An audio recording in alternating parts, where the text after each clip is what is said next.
देखते हैं हमारी फीमेल लीड चेंग को, जो कि चलते हुए ऑडियंस को अपनी ट्रैजिक बैक स्टोरी बता रही होती है कि कैसे बचपन में उसकी पेरेंट्स की डेथ हो गई थी। इसी कारण से श्यांग फैमिली ने उसे अडॉप्ट कर लिया और उसकी शादी अपने ग्रैंडसन से करवा दी थी। और उस रात से पहले सब कुछ अच्छा ही चल रहा था। चेंग फिर चलते हुए हॉस्पिटल पहुंचती है, जहाँ वो रिसेप्शन पर डॉक्टर से रूम नंबर 103 के पेशेंट के बारे में पूछती है। वो पेशेंट कोई और नहीं बल्कि चेंग को अडॉप्ट करने वाली ग्रैंड माँ थी। डॉक्टर बताता है कि उनकी कंडीशन थोड़ी सी सीरियस है, उन्हें कुछ भी हो सकता है। जो सुनकर वो ग्रैंडमा को मिलने के लिए चली जाती है, जहाँ पर वो उनको देखकर काफी इमोशनल हो जाती है। ग्रैंडमा होश में आने के बाद सबसे पहला सवाल उससे अपने ग्रैंडसन टिंग के बारे में ही पूछती है, जिस पर सीन शिफ्ट होता है और हम देखते हैं कि टिंग का सर वास पर लगता है, जिसे कि चेंग ने अपनी जान बचाने के लिए मारा था। पर वो ये बात ग्रैंडमा को नहीं बताती और कह देती है कि वो साउथ एशिया में बिजनेस के लिए गया हुआ है। चेंग फिर अकेले टेंस डे कोने में खड़ी हुई थी और अपने और टिंग के आर्ग्यूमेंट के बारे में सोचती है, जहाँ पर लड़ाई में गलती से वो उसे मार देती है, जिस वजह से उसके सर में चोट आ गई थी। तभी उसके असिस्टेंट शेनी चेंग को आकर बताती है कि टिंग ठीक है, वो डॉक्टर शेन के क्लिनिक में, लेकिन उसकी कंडीशन खराब होने के कारण हो सकता है कि वो अभी कुछ टाइम तक होश में ना आ पाए। टिंग जिंदा है ये सुनकर उसे राहत मिलती है। वो अब शेन्यू ग्रैंडमा का हॉस्पिटलाइजेशन को रिन्यू करके उसके साथ योनसू जाने की बात करती है और वो उसे जाने की प्रिपरेशन करने को कहती है। सीन अब शिफ्ट होता है और हम स्टोरी के 1 साल पहले का सीन देखते हैं, जहाँ पर योनसो में चेंग को किसी लैंड के इशू में टिंग के जैसी आइडेंटिकल देखने वाले आदमी ने किडनैप कर लिया था। उसे पहले देखने पर चेंग को लगता है कि वो टिंग है, लेकिन फिर रियलाइज होता है कि वो सिर्फ उसके जैसा दिखता है। वो जब उससे पूछती है कि वो कौन है, तो वो उसका जवाब देने की जगह उसे लैंड रिलेटेड सवाल करता है, जिस बीच वो चेंग के हाथ जो बंधे हुए थे उन्हें खोल देता है और बताता है कि वो टिंग का भाई है जिसका नाम ईरान है। फिर वो उसे लैंड के डिस्प्यूट से रिलेटेड बातें करने लग जाता है, जिसमें टेल्स आने पर लैंड शियांग फैमिली की हो जाएगी और हेड आने पर वो चेंग को पानी में गिराकर उसे मछलियों का खाना बना देगा। अब ईरानी बेट जीत जाता है और चेंग को पानी में गिरा देता है। वो उसे बोलता है कि इस लैंड को भूल जाओ वरना अगली बार तुम्हें समुद्र में फेंक दूंगा। और श्यांग फैमिली में अगर उसने किसी को भी उसके बारे में बताया तो वो उसे छोड़ेगा नहीं। चेंग इस डिसरिस्पेक्ट की बात बहुत ज्यादा गुस्से में होती है और कुछ ही टाइम में वो ईरान को जेल पहुंचा देती है 6 महीनों के लिए। सीना फिर से प्रेजेंट में आता है, जहाँ पर शेनी चेंग से पूछती है कि क्या वो सही में ईरान की मदद लेगी शादी के लिए। तो बताती है कि शादी को देखना ग्रैंड माँ की आखिरी इच्छा है, तो इसे पूरा करने के लिए वो कुछ भी करेगी। वो ईरान के एरिया के पास पहुंचने के बाद वहां से बैकअप में गुंडे रखकर खुद अकेले अंदर चली जाती है, जहाँ पर वो उसे पहचान लेते हैं और पूछता है कि 1 साल बाद तुम यहाँ पर क्या करने आई हो। तो वो उसे बताती है कि वो अपने किए के लिए माफी मांगने आई और उसे कुछ पैसे देती है। ये सुनकर उसके दोस्त हंसने लग जाते हैं और चेंग को परेशान करने के लिए उसके पास जा रहे थे, लेकिन ईरान उन्हें रोककर वहां से भेज देता है। चेंग अब ईरान को बताती है कि अगर वो उसकी मदद करेगा फेक टिंग बनकर, तो वो जितना भी पैसा मांगेगा वो उसे दे देगी। ये सुनते ही वो गुस्सा हो जाता है और उसे निकल जाने के लिए कहता है और उसके पैसे देकर उसे सीधा बाहर निकाल देता है। पर जैसे ही गेट के बाहर हीरा निकलता है तो देखता है कि चैन उसे अपने साथ लेकर जाने के लिए काफी सारे गुंडे भी लेकर आई थी। हीरा अब पहले भागकर उन गुंडों को एक अकेली जगह पर लेकर जाता है और फिर उनसे फाइट करने लग जाता है। जैसे ही चेंग वहां पर आकर देखती है कि उसने सभी गुंडों को मार गिराया है, तो वो ये देखकर डरने लग जाती है। जब ईरान उसके पास आ रहा था तो वो उसे गन निकालकर फायर कर देती है, लेकिन ईरान उससे गन छीन लेते हैं और दीवार पर फायर करने लग जाते हैं। जब राइफल के अंदर एक गोली बचती है तो वो उस गन को चेंग के फेस पर रखता है, जिस वजह से वो इमोशनल होकर रोने लग जाती है। पर ईरान रुक जाता है। वो बोलता है कि तुम पहले से काफी बदल चुकी हो, लेकिन मुझे अकेला छोड़ दो। उसी वक्त वहां पर ईरान की दोस्त भी आ जाते हैं, जो उसे हाउंड के आने की बात बताते हैं, इसीलिए वो चला जाता है। ईरान अब जैसे ही हाउंड से मिलने के लिए जाता है तो उनमें कुछ अनबन हो जाती है और जैसे ही हाउंड उसके ऊपर गन पॉइंट करता है तभी वहां पर एक कार आकर हाउंड को हिट कर देती है। जब ईरान देखता है तो उस कार के अंदर से चैंग निकलती है। अब ये लोग हाउंड की बॉडी को उठाकर छुपा देते हैं। एक पल के लिए चैंग को लगता है कि उसने हाउंड को मार डाला, लेकिन चेक करने पर उसे पता चलता है कि वो अभी जिंदा है, बस बेहोश हो गया था। जहाँ पर उसकी बॉडी को चेक करता हुआ देख ईरान उससे पूछता है कि अगर उसको ना मार डालने की इतनी फिक्र थी तो उसने उसे गाड़ी से टक्कर क्यों मारी। इस पर चैंग बताती है कि उसको अभी ईरान की बहुत ही जरूरत है और उस काम के लिए वो जितने भी पैसे बोलेगा उतने देने को तैयार है। अब जब वो उसकी बात सुन ही रहा था तभी उसे वहां पर किसी के कार रुकने की आवाज आती है, इसलिए वो चैंग को लेकर छुप जाता है। चैंग वहां पर छुपते हुए ईरान से अपने ऑफर को एक्सेप्ट करने की बात करती है, लेकिन वो उसे साफ मना कर देता है। जो सुनने के बाद वो कहती है कि अगर वो उसकी हेल्प नहीं कर सकता है तो वो इसके बदले चाहेगी कि वो मर ही जाए, इसलिए वो उसे उस जगह से बाहर निकालने की कोशिश करती है। तभी ईरान उसकी नेक पर मारकर उसे बेहोश कर देता है और छुपा देता है। लेकिन कार में जो लोग थे वो ईरान की आवाज सुन लेते हैं और वहां पर आ जाते हैं। बिशप का एक गुंडा आकर ईरान के सर पर पॉइंट कर देता है और फिर वहां पर बिशप भी आ जाता है। बिशप यहाँ पर उसे थिंग समझ रहा था और पूछता है कि वो यहाँ पर क्या कर रहा है। जैसे ईरान को रियलाइज होता है कि वो उसे उसका भाई थिंग समझ रहा है, तो वो उसे उसी की तरह जवाब देकर कहता है कि उसको यहाँ पर अजूरे ड्रैगन में कुछ काम था, जो सुनकर बिशप वहां से चला जाता है। फिर बिशप का साथी उसे आज की ईरान के साथ एक डील के बारे में पूछता है, पर तेंग खुद ही यहाँ पर था, तो वो उनकी डील कैंसिल करने के लिए सोचता है। बिशप के वहां से निकल जाने के बाद ईरान चेंग को लेकर अपने बार्बर हाउस में जाता है और चेंग के ऑफर के बारे में सोचने लग जाता है।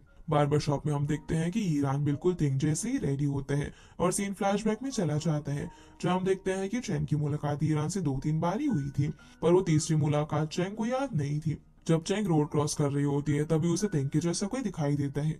उसका उसके साथ कुछ टाइम तक आई कांटेक्ट भी होता है, पर वहां से ट्रेन निकलने के बाद वो वहां से गायब हो जाता है और असली तेंग के साथ वो वहां से चली जाती है। सीन अब चेंग पर शिफ्ट होता है। जैसे ही वो होश में आती है तो शॉक हो जाती है, क्योंकि उसको तेंग और ईरान में कोई भी डिफरेंस नहीं लग रहा था। वो पूछती है कि उसने क्या डिसाइड किया, तो वो कहता है कि उसे उसका ऑफर एक्सेप्ट कर लिया है और वो उसके साथ वापस जाएगा। अब वो तेंग और ईरान को इतना आइडेंटिकल देखकर शॉक में पूछती है कि क्या सही में तुम दोनों ट्विन ब्रदर्स हो, क्योंकि इतने टाइम तक शांग फैमिली के साथ रहने पर भी उसको इसके बारे में कुछ भी नहीं पता चला। तो ईरान बोलता है कि मैं तो तुम्हें बाई चांस मिल गया और शांग फैमिली में कोई उसकी एग्जिस्टेंस के बारे में नहीं जानता है। फिर शैंग की इतने डेस्परेशन को देखकर वो उससे तेंग के बारे में पूछता है कि कहीं वो मर तो नहीं गया है। इस पर चेंग उसे झूठ बोलती है कि वो बिजनेस के लिए साउथ एशिया गया हुआ है। ये कहकर चेंग वहां से निकल जाती है और कल आने के लिए बोलती है। अगली सुबह हम देखते हैं कि ईरान अपनी मॉम की ग्रेव के पास बैठकर कुछ पेपर्स जला रहा होता है और दूसरी तरफ चेंग ईरान से मिलने से पहले अपनी असिस्टेंट शी को ईरान की मॉम की इन्फॉर्मेशन निकालने के लिए कहती है। सीन अब यहाँ से 15 साल पहले शिफ्ट होता है, जहाँ पर ईरान की मॉम रियून काम कर रही होती है। तभी ईरान वहां पर चोट लगाकर आता है। अब अपने बेटे को ऐसे देखकर मॉम उसे पूछती है, तो वो उनको बताता है कि बाकी बच्चे उसकी मॉम के बारे में और बुरा बुरा बोल रहे हैं, इसलिए उसने उनसे लड़ाई कर ली। तो मॉम उसे एक्सप्लेन कर रही होती है कि उन्हें यहाँ पर यूनसो में रहना अच्छा लगता है, इसलिए वो यहाँ पर ईरान के साथ रहती है। वो बाकी लोगों की बातों को माइंड ना करे। प्रेजेंट में चेंग ईरान को लेने के लिए आती है, पर देखती है कि उसकी बार्बर शॉप में आग लगी हुई थी, जो देखकर वो डर जाती है और ईरान को देखने के लिए अंदर जा ही रही थी कि तभी वो वहां से बाहर आ जाता है। चेंग फिर उससे पूछती है कि उसने शॉप को क्यों जलाया, तो बोलता है कि तिंग बनने के लिए उसको ईरान की आइडेंटिटी मिटानी पड़ेगी ताकि कभी किसी को भी कुछ पता ना चले। जिसके बाद दोनों यहाँ से निकल जाते हैं और हाउंड ईरान को सुबह मारने के लिए ढूंढता फिरता है, पर वहां पर आग देखकर ईरान की दोस्तों को बोलता हुआ सुनता है कि ईरान को किसी ने गोली मारकर उसकी शॉप में उसे जिंदा जला दिया। जिसकी मरने की खबर सुनकर हाउंड भी फिर वहां से चला जाता है। इधर रेलवे स्टेशन पर उतरते ही चेंग ईरान से खाने का पूछती है, पर वो मना कर देता है, लेकिन फिर भी वो उसे रोककर थैंक यू गिफ्ट देती है उसकी मदद करने के लिए और बोलती है कि इस मदद के बदले में मैं तुम्हें खूब सारे पैसे दूंगी। ईरान अब उसे कॉन्ट्रैक्ट के बारे में बात करता है, तो वो कॉन्ट्रैक्ट की जगह पिंकी प्रॉमिस करने को कहती है। पहले तो उसे वियर्ड लुक देता है, पर फिर थोड़ी देर बाद वो उसे पिंकी प्रॉमिस कर देता है। तो इसके बाद दोनों स्माइल करते हैं और एक दूसरे के पार्टनर्स बन जाते हैं। अब जैसे ये लोग स्टेशन से निकल रहे होते हैं तभी चंग उससे पूछ लेती है कि तुमने मेरे साथ आने के बारे में कैसे डिसाइड किया, पर वो इसका जवाब दिए बिना ही उससे पूछता है कि आखिर तुम क्यों चाहती हो कि मैं अपनी भाई की जगह लूं। इसके जवाब में वो कहती है कि वो उसे सही समय आने पर बता देगी। जैसे वो लोग अपनी डेस्टिनेशन पर पहुंचेंगे तो वो उसे तेंग की और भी चीजें बता देगी और फिर उन दोनों की शादी भी हो जाएगी। शादी की बात सुनते ही ईरान शॉक हो जाता है, क्योंकि सबको लगता था कि तेंग और चेंग की शादी हो चुकी है, पर ऐसा असलियत में हुआ ही नहीं था। ये दोनों फाइनली अपनी डेस्टिनेशन पर पहुंच जाते हैं, जहाँ पर पहले तो वो उसे अपने सीक्रेट हाउस में लेकर जाती है, जहाँ ईरान कुछ टाइम के लिए रहेगा। चलते चलते अब वो उसे बता रही होती है कि उसमें और तिंग के अंदर क्या क्या डिफरेंसेस हैं, जैसे कि तिंग को पोलन एलर्जी है। घर पहुंचने पर भी वो उसे और चीजें बताती है और ईरान की हैंडराइटिंग वगैरह सबका टेस्ट लेती है, ताकि वो अच्छे से तिंग को इमिडिएट कर पाए, क्योंकि ईरान तिंग से थोड़ा कमजोर है, इसीलिए वो उसे रात भर बारिश में भी भीगने के लिए छोड़ देती है, ताकि वो इस झूठ को भी सच दिखा सके कि तिंग की साउथ ईस्ट एशिया वाली ट्रिप के बाद तबीयत खराब हो गई थी। फिर वो उसे बारिश में छोड़कर अंदर चली जाती है और देखती है कि उसकी असिस्टेंट ही वेट कर रही थी। वो अब चेंग को एक डॉक्यूमेंट देती है जिसमें ईरान के बारे में सारी पॉसिबिलिटीज होती है और साथ ही साथ उसे ये भी बताती है कि उसकी ग्रैंडमा को डिस्चार्ज मिल गया है। चेंग ये सुनने के बाद बहुत ज्यादा खुश हो जाती है और ये दोनों बात कर ही रहे थे कि तभी बारिश में भीगा हुआ ईरान अंदर आ जाता है और हॉट शावर के बारे में पूछने लगता है। जिसे बताकर अब वो शांग फैमिली के घर में चली जाती है। कुछ दिनों बाद अब शाम को ग्रैंड माँ चेंग से उसकी वेडिंग ड्रेस पहनकर दिखाने को कहती है, जहाँ पर वो उसे वेडिंग ड्रेस में देखकर काफी इमोशनल हो जाती है। वो अब उसे तिंग के बारे में पूछती है कि वो कहाँ पर गया हुआ है, तो बताती है कि वो बिजनेस पर्पज से साउथ ईस्ट एशिया गया हुआ है। तब एक सर्वेंट आकर चेंग को बताती है कि तिंग वापस आ गया है, जिसका नाम सुनते ही वो कमरे से निकल जाती है और भागकर घर के हॉल में पहुंचती है। वहां पर तिंग को देखकर वो एक बार कंफ्यूज हो जाती है। हीरन अब चेंग को गले लगा लेती है, जहाँ वो उसे पूछते हैं कि क्या अब उसमें और तिंग में कोई डिफरेंस तो नहीं लग रहा ना, जिसका जवाब वो दे ही रही थी कि तभी पीछे से तिंग की आंटी रोलन की आवाज आती है। अब क्योंकि चेंग ने उसे पहले ही तिंग की फैमिली के बारे में बता दिया था, इसलिए ईरान को आंटी को पहचानने में दिक्कत नहीं हुई। आंटी अब उसे तिंग समझकर बात करने लग जाती है और बातों बातों में पता नहीं उन्हें ऐसा क्यों लगता है कि तिंग थोड़ा सा बदला बदला लग रहा है, जहाँ वो आंटी का ऐसा फेस देखकर बोलते हैं कि साउथ ईस्ट एशिया वाले बिजनेस ट्रिप पर उसकी तबीयत खराब हो गई थी, इसलिए उन्हें ऐसा लगा होगा। वो अब यहाँ पर ईरान की पर्स चेक करती है और चेक करने के बाद वो सीओ को बुलाकर उसके लिए चिकन हॉट सूप बनाने के लिए कहती है। तभी वहां पर अंकल यू आते हैं और उससे पूछते हैं कि क्या वो अपनी ग्रैंड माँ से मिला, जो सुनते ही चेंग ईरान को कहती है कि वो अभी बाहर से आया है तो बेटर रहेगा कि वो पहले नहा ले और फिर ग्रैंड माँ से मिलने के लिए जाए। फिर वहां से उसे लेकर तिंग के रूम पर चली जाती है। वो अब उसके रूम में सामान देख ही रहा था कि तभी चेंग उसे वेडिंग रिंग देती है ताकि वो उसके साइज के हिसाब का ही हो। वो रिंग ट्राई करने के बाद चेंग से उसके और तिंग के रिलेशनशिप के बारे में पूछता है, क्योंकि उसे लगता था कि तिंग और चेंग चाइल्डहुड स्वीट हार्ट्स हैं, लेकिन वो इस चीज का जवाब नहीं देती। जिसे ऐसे देखकर वो अब उससे वेडिंग की बात करते हैं, क्योंकि उस वक्त तो उन लोगों को किस भी करना होगा ना। जो सुनकर ऑकवर्डनेस में चेंग कहती है कि वो उसे संभाल लेगी। अब जैसे ही वो कमरे से जाता है तो ओयाई उसके सूट का नाप लेती है। चेंग ईरान को तिंग के स्कार के बारे में बताती है, जो कि उसे कुछ दिन पहले ही हुआ था, तो वो उसे सेम साइड पर बर्न करने के लिए बोलता है, लेकिन वो नहीं चाहती थी कि वो इस पेन को सहे और वहां से चली जाती है। रात में अब ग्रैंड माँ बाहर अंकल यू के साथ गार्डन में होती है और अपनी बेटी रिवन के बारे में सोच रही होती है। वो याद करती है कि उनकी गलतियों के कारण उनकी ही बेटी ने उनकी फैमिली से नाता तोड़ लिया था। दूसरी तरफ चेंग असिस्टेंट श्री का दिया हुआ डॉक्यूमेंट्स पढ़ती है और उसे रियलाइज होता है कि ईरान भी ग्रैंड माँ शियांग का ही ग्रैंडसन है, और रियलाइज होता है कि शायद वो यहाँ पर अपनी मॉम के बारे में जानने के लिए आया है। तभी ईरान भी ग्रैंड माँ के पास जाने के लिए वहां पर आता है, जिसे देखकर चेंग भागी भागी उसके पास जाती है और ईरान का हाथ रोक लेती है और पूछती है कि वो यहाँ पर क्या कर रहे हैं। जैसे ही ग्रैंड माँ चेंग की आवाज सुनती है तो नींद से उठ जाती है और ईरान को तिंग समझकर काफी खुश हो रही थी।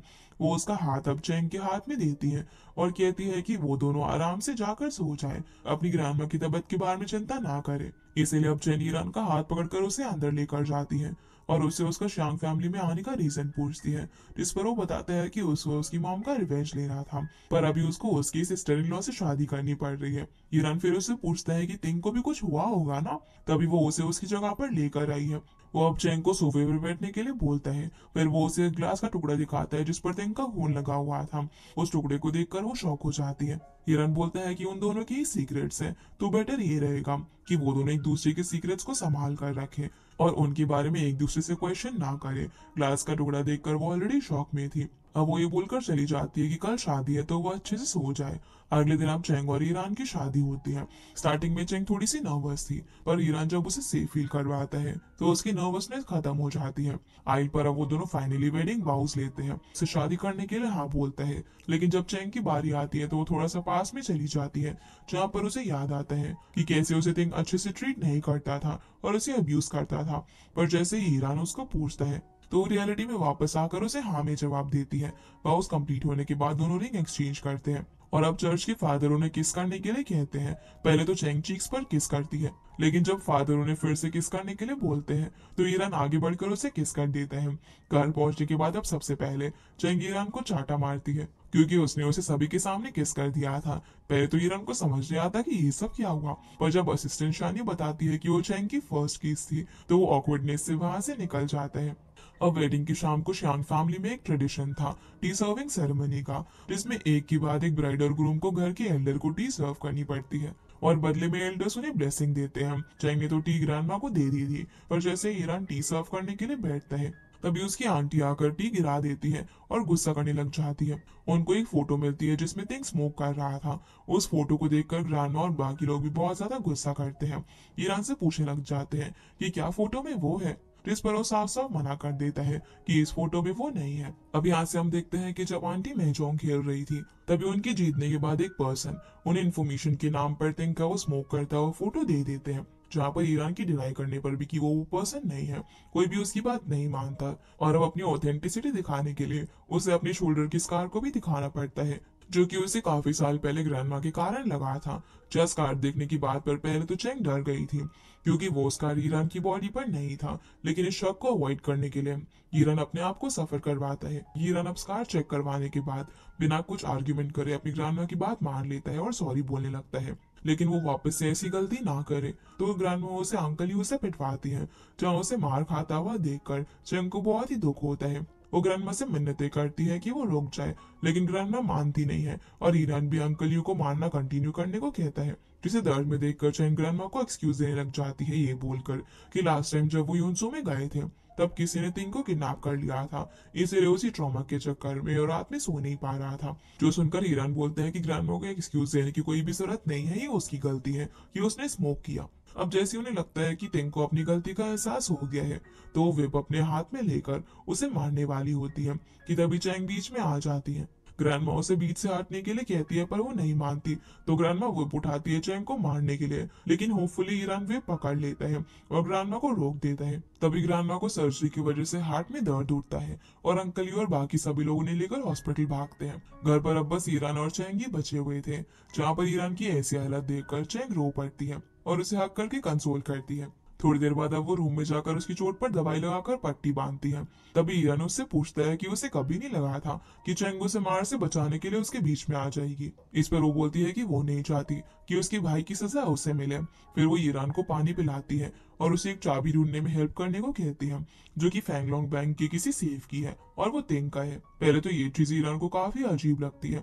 वो उसे पूछता है कि तुम्हारे और तिंग के बीच में क्या हुआ था, लेकिन वो उसे अब भी कुछ नहीं बताती और कहती है कि वो की उसके लिए बहुत ही इंपॉर्टेंट है, क्योंकि वो उसके पास से जुड़े हुए कुछ चीजों को सामने लेकर आने में हेल्प कर सकती है।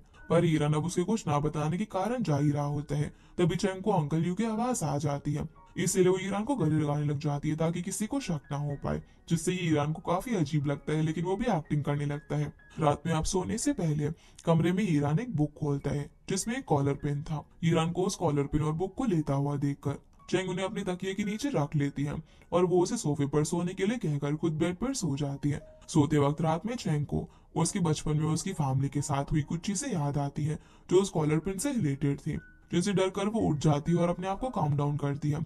जहाँ पर उसे ऐसे डरता हुआ देखकर ईरान सोच में पड़ जाता है कि ये कॉलर पिन वगैरह पता नहीं इसके लिए क्यों इम्पोर्टेंट है और भला वो क्यों और कैसे इस फैमिली के अंदर 15 सालों से रह रही है। अगले दिन हम देखते हैं जब चैंग कपड़े सुखा रही थी, तभी काम करते करते उसे ईरान देखता है। वो चुपके चुपके उसे निहारने लगती है, तभी उसका उसके साथ आई कांटेक्ट हो जाता है। ईरान फिर उसके पास आता है और कहता है कि वो उस की को ढूंढने में उसकी हेल्प तो कर देगा, पर उन्हें बाहर निकलने का कोई बहाना ढूंढना पड़ेगा, क्योंकि स्मोक पॉट वाले इंसिडेंट के बाद ईरान घर के अंदर ग्राउंडेड था और ग्रैंडमा हॉस्पिटलाइज्ड। जहाँ पर उसका इस तरीके से माइंड चेंज होता है वो देखकर चैंग शॉक हो जाती है और पूछती है कि उसको उसकी हेल्प क्यों करनी है, जिस पर वो कोई भी जवाब नहीं देता, पर उसकी हेल्प करने के लिए वो पिंकी प्रॉमिस कर लेता है। ईरान अब उसे बताता है कि हो सकता है कि चाबी घर में नहीं बल्कि किसी इंसान के पास हो, जैसे कि स्मोकिंग वाली फोटो में वो लड़की, क्योंकि वो वेडिंग डे पर तिंग को मिलने के लिए भी आई थी। तो वो बताता है कि कैसे उसने तिंग की तरह बातों को शाओ शाओ के साथ हैंडल किया और उसने उसके मुंह से ये बात भी निकलवाई कि शायद कोई तो उस पर नजर रख रहा है। जहाँ पर शाओ शाओ की न्यूज देने का तरीके से उसे लगता है कि वो जरूर तिंग को पसंद करती होगी और उसे कंक्लूजन मिलता है कि हो सकता है कि वो चाबी उसके पास हो। चैंग को तो शव के बारे में कुछ भी नहीं पता होता, इसीलिए शाम को ईरान और चैंग मिस्टर 13 के पास जाते हैं ताकि वो उस औरत की इन्फॉर्मेशन निकाल सके। उनसे इन्फॉर्मेशन निकलवाना मुश्किल था, इसीलिए उनके सामने इन दोनों को एक्ट करना पड़ता है कि इन दोनों का बहुत ही बड़ा झगड़ा हुआ है और चैंग को लग रहा है कि वो फोटो वाली लड़की और तिंग का अफेयर चल रहा है। एक्टिंग को रियल बनाने के लिए चैंग ईरान को यहाँ पर चाटा भी मार देती है, फिर गुस्से में वहां से उठकर जाने की एक्टिंग करती है। यहाँ पर मिस्टर 13 बताते हैं कि उसके सवालों का जवाब उसे न्यू फेरी में जाकर मिलेगा। अब दोनों वहां से निकल ही रहे थे कि ईरान मिस्टर 13 के गेट बंद करने पर मिस्टर हानशन के बारे में मेंशन करता है और दोनों के फेस पर एक स्लाइड सी स्माइल आ जाती है। अब जब ये दोनों वापस जा ही रहे थे तभी ईरान उससे पूछ लेता है कि अपनी एक्टिंग को सच बनाने के लिए तुम्हें मुझे मारने की जरूरत नहीं थी। ईरान अब अपने अंकल से मिलने के लिए कैफे में जाने लगता है, जिसे चैंग काफी रोकने की कोशिश करती है, पर वो मानता ही नहीं है और चला जाता है। वो अब चलते चलते एक लीज कैफे के अंदर पहुंचता है, जहां पर बैठकर वो अपने अंकल ली से बात कर रहा था कि कैसे उनके बाकी साथियों ने नया बिजनेस चालू कर लिया है, जहां पर अंकल ली उसे शाओ से बचने के लिए कहते हैं। ईरान फिर अंकल ली को प्रॉमिस करता है कि वो तिंग की आइडेंटिटी के साथ कंट्री से जो भी ड्रग्स वाले इश्यूज है उन्हें सॉल्व करेगा। और दूसरी जगह चेंग उसका वेट करते करते ट्रैम स्टॉप के वहीं पर रुक जाती है, जिसे वेट करता हुआ देखकर ईरान उसके पास जाता है। वो पूछता है कि वो उसका वेट क्यों कर रही थी, तो बताती है कि उसे लगा कि बारिश नॉन स्टॉप हो रही है और उसके पास अम्ब्रेला भी नहीं है, तो उसे रुक जाना चाहिए। अब वो उसे यहाँ पर 15 साल पहले की बात बताती है। इसका रिलेशन उस की से था। वो बताती है कि उसके पेरेंट्स कुछ ड्रग प्योरिफिकेशन से रिलेटेड रिसर्च कर रहे थे और किसी ने उनको उसकी आंखों के सामने ही मार दिया था। तो ईरान उससे पूछता है कि इसका तिंग से क्या रिलेशन है। इस पर वो बताती है कि एक दिन जब वो तिंग के रूम पर गई थी, वो उसे स्मोक करने से रोक रही थी, तभी तिंग के पास से एक चिप गिरता है जो कि उसने अपने पेरेंट्स के किलर के पास देखा था। चेंग उससे पूछने की कोशिश भी करती है कि ये उसे कहाँ से मिला, पर वो गुस्से में उसका गला दबाने लग जाता है और सेल्फ डिफेंस में चेंग उसे धक्का मार देती है, जिससे तिंग का सर वास पर लगता है और वहीं पर गिरकर बेहोश हो जाता है, जिसके बाद वो तिंग को हॉस्पिटलाइज कराती है। ईरान को अब यहाँ पर तिंग के बिहेवियर के बारे में और चेंग के साथ क्या क्या हुआ ये याद करके उसे काफी बुरा लगता है और अफेक्शन दिखाने के लिए उससे अपना कोट उतार कर दे देता है और दोनों फिर साथ में घर आ जाते हैं। घर आने के बाद सोने से पहले चेंग और ईरान एक दूसरे से बात कर रहे थे और प्रॉमिस करते हैं कि वो अब रियल पार्टनर्स की तरह काम करेंगे और एक दूसरे पर डाउट और शक करना बंद कर देंगे। की शुरुआत में हम देखते हैं कि अंकल यू का बेटा हाउ अपनी स्टडीज करके वापस से घर लौट चुका था। वो अब अपना काम यहीं पर करने वाला था। जब अंदर जाती है उसे सबसे पहले तो घर की मेड मिलती है, जिससे हाउ पूछता है कि उनके घर में कुछ ही दिनों पहले शादी हुई थी, तो कहीं मिस लान की शादी तो नहीं हो गई, क्योंकि वो मिस लान को पसंद करता था। जिसके बाद वो अंदर जाता है तो वहां उसका आई कांटेक्ट मिस लान से होता है और दोनों एक दूसरे को क्रॉस करते हुए देखते जा रहे थे। लेकिन तभी वहां पर अंकल यू आ जाते हैं, जहां वो मिस लान से कहते हैं कि वो ग्रैंडमा से बात करेंगे ताकि वो हाउ को यहाँ पर स्टे करवा सके। लेकिन वो अंकल यू से बोलते हैं कि उन्हें चिंता करने की जरूरत नहीं है और वो सारी अरेंजमेंट्स कर देगी। जिसके बाद वो हाउ को अपने साथ लेकर चली जाती है और दोनों एक सीक्रेट प्लेस पर जाते हैं जहाँ मिस लान महजों खेला करती थी। इस बार मिस लान को एक रिपोर्टर से कुछ प्राइवेट फोटोज लेने थे, जिन्हें वो रिपोर्टर पब्लिक करने वाला था, पर मिस लान उससे डील करके वो फोटोज खरीदना चाहती थी, जहां वो कुछ पैसे देने की बात भी करते हैं। पर वो रिपोर्टर एक गलती कर देता है, जहां वो मिस लान के कंधे पर हाथ रख के उसे पूछ लेता है कि अगर वो उसे शादी कर लेगी तो वैसे भी सब कुछ उसका ही हो जाएगा। जो सुनते ही उसे बहुत ज्यादा गुस्सा आ चुका था, पर वो अपने महजोंग पार्टनर के रिएक्ट करने का वेट कर रही थी, क्योंकि वो अपनी स्लीव से कुछ निकालने ही वाला था।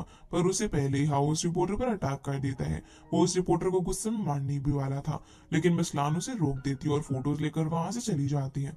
जिसके बाद मिसलान का महजोंग पार्टनर उस रिपोर्टर को मार डालता है, क्योंकि उसने पैसे लेने के बजाय मिसलान को डिसरिस्पेक्ट किया था।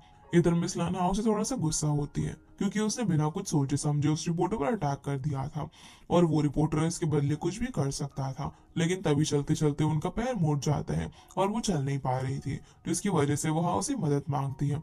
पर वो थोड़ा नर्वस होकर सोचने लग जाता है कि वो उसको टच कैसे कर सकता है, इसीलिए वो अपनी जैकेट उतार कर पहले उसको कवर कर देता है और फिर उसे उठाकर कार तक लेकर जाता है, जहाँ मिसलान उसे देखकर बहुत ज्यादा शाय फील कर रही थी और हाउ उसे एक जगह पर वेट करने के लिए कहकर वहां से चला जाता है।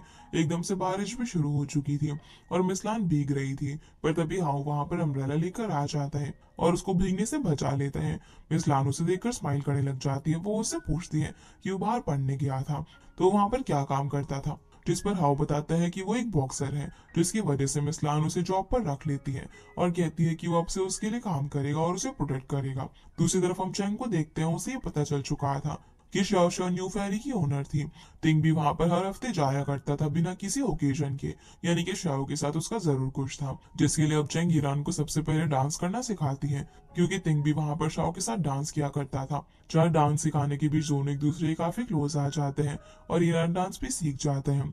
जिसके बाद चैंग उसे तिंग की तरह ड्रिंक करना सिखाती है, क्योंकि वो हर वैरायटी की ड्रिंक को अलग तरीके से स्मेल करके और टेस्ट करके पीता था। दोनों ही ड्रिंक टेस्ट कर करके बहुत ज्यादा ड्रंक हो चुके थे। जिस बीच चैंग उसे पूछती है कि क्या ईरान को भी वैसी ही लड़कियां पसंद है, जो बोलकर वो उसे शाओ का फोटो दिखाती है, लेकिन वो उस पर ध्यान भी नहीं देता और फोटो साइड में खिसका देता है। तो चैंग पूछती है कि अगर तुम्हें शाओ जैसी लड़की पसंद नहीं है तो तुम मेरे बारे में क्या सोचते हो, मतलब कि उसकी जैसी लड़की।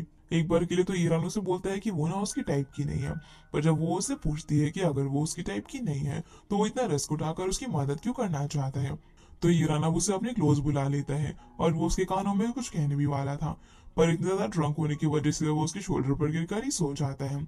अब अगले दिन वो जाने के लिए बिल्कुल रेडी था और चेंग उसे शाओ के लिए एक ड्रेस भी देती है ताकि वो तिंग बनकर उसे वो ड्रेस गिफ्ट कर सके।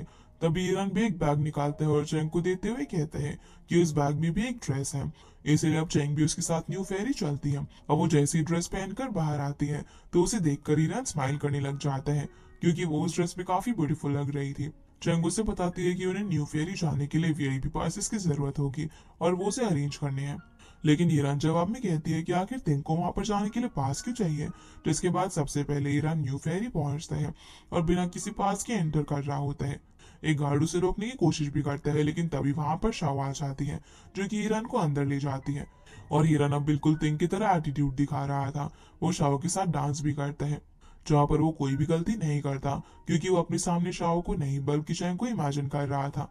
वो सोच रहा था जैसे कि वो चैंग के साथ डांस कर रहे हैं, इसलिए वो शाओ की नजरों में एक भी डाउट नहीं आने देता। और इन सब पर चैंग ने भी नजर रखी हुई थी ताकि ईरान कोई भी गलती ना कर दे। पर थोड़ी देर बाद वो ईरान को शाओ के साथ अकेला छोड़ देती है ताकि वो डिस्ट्रैक्ट ना हो और अपना काम कर सके।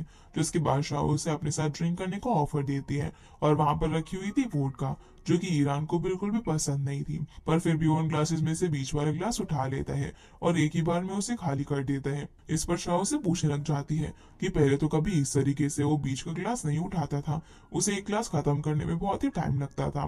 तो ईरान उसे जवाब देता है कि वो अपनी वाइफ की वजह से थोड़ा सा स्ट्रेस में है। ये सुनते ही शाओ वहां से उठती है और एक गन लेकर ईरान पर पॉइंट कर देती है, जिससे वो थोड़ा सा नर्वस हो जाता है कि कहीं शाओ को पता तो नहीं चल गया कि वो थिंग नहीं है।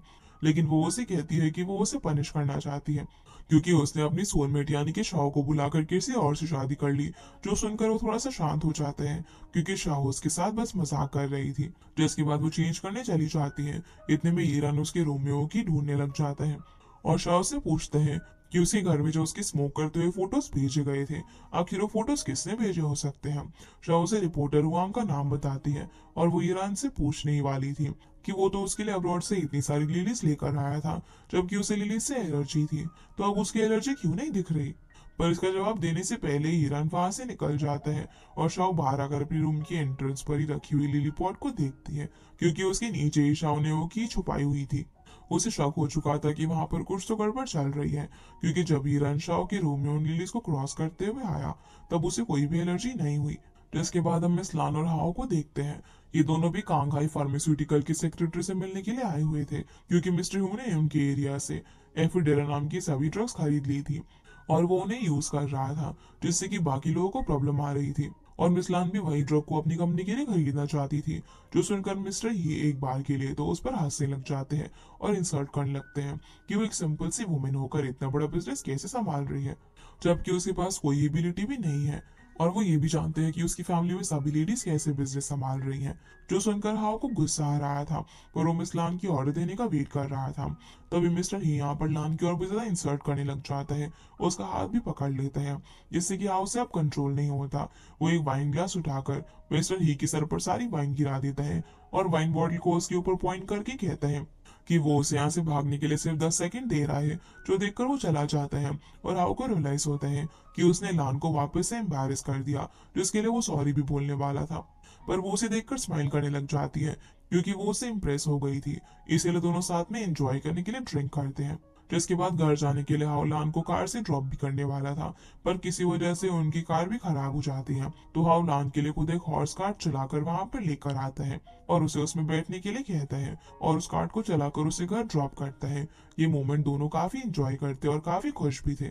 दूसरी तरफ हम चैंग को देखते हैं जो कि ईरान का वेट कर रही होती है।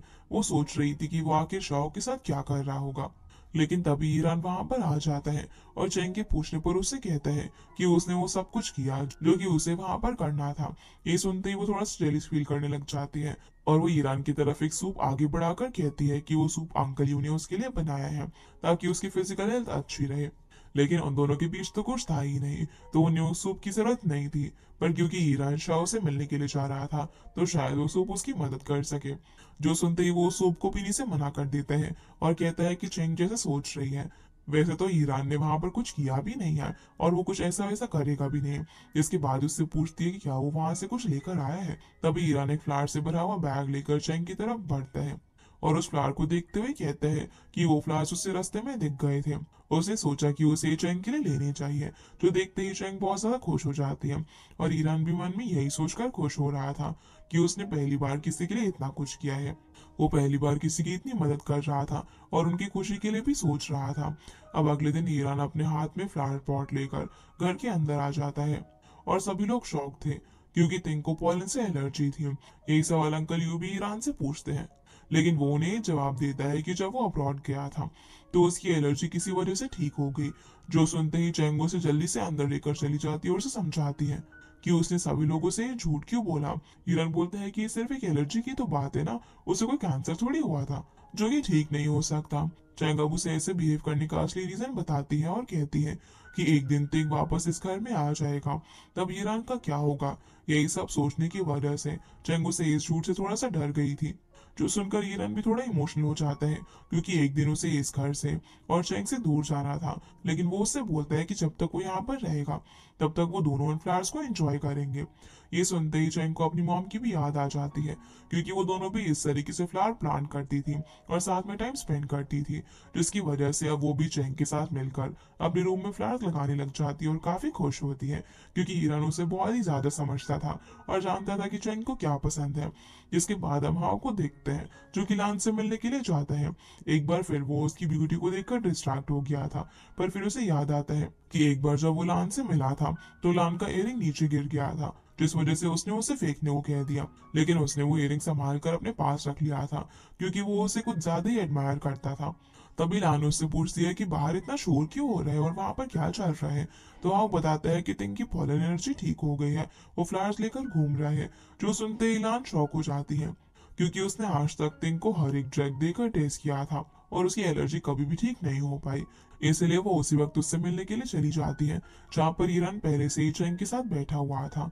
लाना आकर ईरान से पूछती है कि उसकी एलर्जी अचानक से कैसे ठीक हो गई। वो उसकी नर्व भी चेक करती है, लेकिन तभी ईरान के लिए एक इम्पोर्टेंट कॉल आ जाता है जिसे अटेंड करने के लिए उसे यहाँ से उठकर जाना पड़ता है। इस बीच लान चैंग से बात करती है जहाँ वो पूछती है कि तेंग और उसके बीच में सब कुछ सही हो गया है क्योंकि अब तेंग उसे देखकर हर वक्त स्माइल करता था और उन दोनों में सब कुछ अच्छा चल रहा था। जो सुनकर चैंग स्माइल करने लग जाती है। इसके बाद हम देखते हैं कि ईरान चैंग को घर के बाहर मिलने के लिए बुलाते हैं क्योंकि ईरान को असल में शाओ का कॉल आया था, वो तेंग से मिलना चाहती थी। जो सुनते ही चैंग थोड़ी सी टेंशन में आ जाती है क्योंकि आज तक शाओ ने कभी घर पर कॉल करके तिंग को मिलने के लिए नहीं बुलाया था। उसे थोड़ी सी अजीब फीलिंग आ रही थी जैसे कि कुछ गलत होने वाला है। इसलिए वो ईरान को रात को 10 बजे से पहले घर आने के लिए प्रॉमिस करती है। और हम देखते हैं कि जब ईरान न्यू फेरी जा रहा था तो कोई उसका पीछा कर रहा था। और हम देखते हैं कि ईरान शाओ के घर उससे मिलने के लिए जाता है जहाँ पर वो एक पेंटिंग बना रही थी। वो ईरान को उसकी पेंटिंग के बारे में पूछती है कि वो परफेक्ट है या फिर नहीं। तभी ईरान को याद आता है चैंग ने उसे पहले ही बता दिया था कि तिंग ने भी कुछ टाइम पहले ऑयल पेंटिंग सीखी है, तो ईरान को उसमें परफेक्ट होने की जरूरत नहीं है। इसलिए वो शाओ को भी यही कहते हैं कि वो उसकी पेंटिंग में कमियां निकालने जितना परफेक्ट नहीं है। तभी शाओ उसके क्लोज आने लग जाती है, पर वो उसके हाथों को और उसकी गर्दन को चेक कर रही थी जहाँ वो एकदम से ईरान को बेड पर धक्का देकर उसे ट्रैप कर लेती है और एक चाकू से उस पर हमला करते हुए पूछती है कि आखिर वो कौन है क्योंकि शाओ ने उसके रफ हाथ फील कर लिए थे जबकि तिंग के हाथ उससे सॉफ्ट थे। उसने तिंग की गर्दन पर एक टीथ मार्क दिया था जो कि ईरान की गर्दन पर नहीं था। यहीं पर वो पहचान गई थी कि वो तिंग नहीं है, लेकिन ईरान भी पूरी तैयारी से आया हुआ था। वो किस तरीके से उस चाकू को लगने से रोक देता है और शाओ से फाइट करता है जहाँ शाओ से अपनी गन से शूट करने वाली थी, पर किस तरह ईरान उससे वो गन भी छीन लेता है और कहता है कि उसे शाओ से बस वो की चाहिए जो कि उसे तिंग ने दी थी। साथ ही उसे मारने की भी धमकी देता है, पर शाओ मरने से नहीं डरती थी। इसलिए ईरान एक ब्लेड निकाल कर उसे कहता है कि उसे मरना तो जरूर मंजूर होगा लेकिन वो कभी भी बदसूरत नहीं दिखना चाहेगी। ये कहकर वो उस ब्लेड को शाओ के फेस के पास लेकर चला जाता है जिससे कि अब उसे ईरान को की देनी पड़ती है और ईरान की लेकर वहां से बाहर निकल जाता है। इधर चैंग को ईरान की बहुत ज्यादा चिंता हो रही थी क्योंकि ईरान को 10 बजे से पहले घर पर आ जाना चाहिए था, लेकिन अब बहुत देर हो चुकी थी। इसलिए खुद वहां पर जाने का डिसाइड करती है, जिस पर उसके असिस्टेंट उसे रोकने की भी कोशिश करती है क्योंकि वो लोग चैंग की मॉम के मर्डरर के बहुत करीब थे और उन्हें एविडेंस भी मिलने वाला था। पर अभी चैंग को इन सब की चिंता नहीं थी। उसे बस ईरान को घर लेकर आना था, वो भी जिंदा। इसलिए वो उसे बचाने के लिए निकल जाती है। दूसरी तरफ हम देखते हैं कि ईरान किस तरीके से शव के रूम से बाहर तो आ जाता है, पर अब शव के लोग उसे वहां से निकलने नहीं देते। जिनसे फाइट करके ईरान किस तरीके से बाहर आता है और भी लोग एक साथ उस पर अटैक कर देते हैं, और ईरान इस फाइट में काफी इंजर्ड भी हो जाता है। वो लोग उसे मारने वाले थे, लेकिन तभी वहां पर हवा आ जाता है, क्योंकि उसने अब तक ईरान पर नजर रखी हुई थी, और वो उन लोगों से ईरान को फाइट करके बचा लेता है। इतने में वहां पर पुलिस भी आ जाती है, जिसकी वजह से ईरान बच जाता है और वहां से निकल जाता है। पर अब उसे बहुत ज्यादा ब्लीडिंग हो रही थी। वो अपने पेन में भी वो मोमेंट याद कर रहा था जब उसने पहली बार चैंग को देखा था। तभी चैंग वहां पर कार लेकर पहुंच जाती है और ईरान को ऐसे देखकर काफी इमोशनल होकर गले लगा लेती है। ईरान भी उसे कंफर्ट फील कराने के लिए और उसे शांत करने के लिए उसके सर पर हाथ रखता है। उसे कहता है कि उसे फिक्र करने की जरूरत नहीं है, क्योंकि ईरान मरने वाला नहीं है। जिसके बाद चैंग उसे घर पर लेकर चली जाती है और उसका फर्स्ट एड भी करती है। वो बस यही सोच रही थी कि कहीं उसके इस प्लान के चलते वो ईरान के साथ तो कुछ ज्यादा ही सेल्फिश नहीं हो गई है।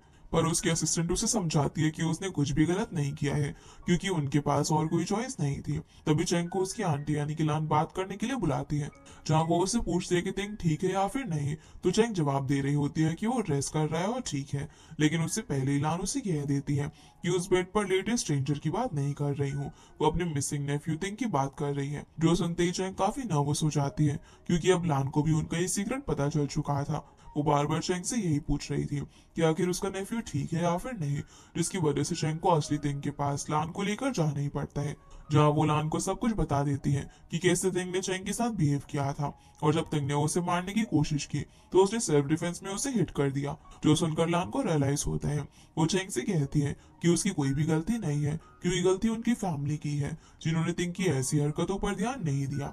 इसके लिए लान बहुत ज्यादा गिल्टी भी फील कर रही थी, क्योंकि वो चैंग को बचपन से ही जानती थी और उसके साथ इतना कुछ हुआ जिसके बारे में लान को पता भी नहीं था। तभी लान चैंग से ये भी कहती है कि वो जान गई है कि चैंग ये सब बस अपनी मॉम की डेथ के बारे में पता लगाने के लिए कर रही है, लेकिन उसे ईरान के साथ क्रिएट किए हुए ड्रामा को अब एंड कर देना चाहिए, क्योंकि ईरान उनका ही एक फैमिली मेंबर है। तो वो उसकी हर विश पूरी कर देगा और वो चाहे तो उनकी फैमिली में भी रह सकता है। लेकिन चैंग का प्लान कुछ और ही था। वो लान से रिक्वेस्ट करती है कि वो अभी ईरान और तेंग का मैटर कुछ टाइम के लिए खुद ही संभालना चाहती है। जो सुनते ही लान वहां से बिना कुछ कहे बाहर निकल जाती है और दोनों बस अपने अपने गिल्ट में रो रही थी। चैंग घर आकर भी काफी ज्यादा ड्रिंक कर रही थी और ईरान के बारे में सोचती रहती है कि वो दोनों आखिर कैसे इतना क्लोज आते जा रहे हैं।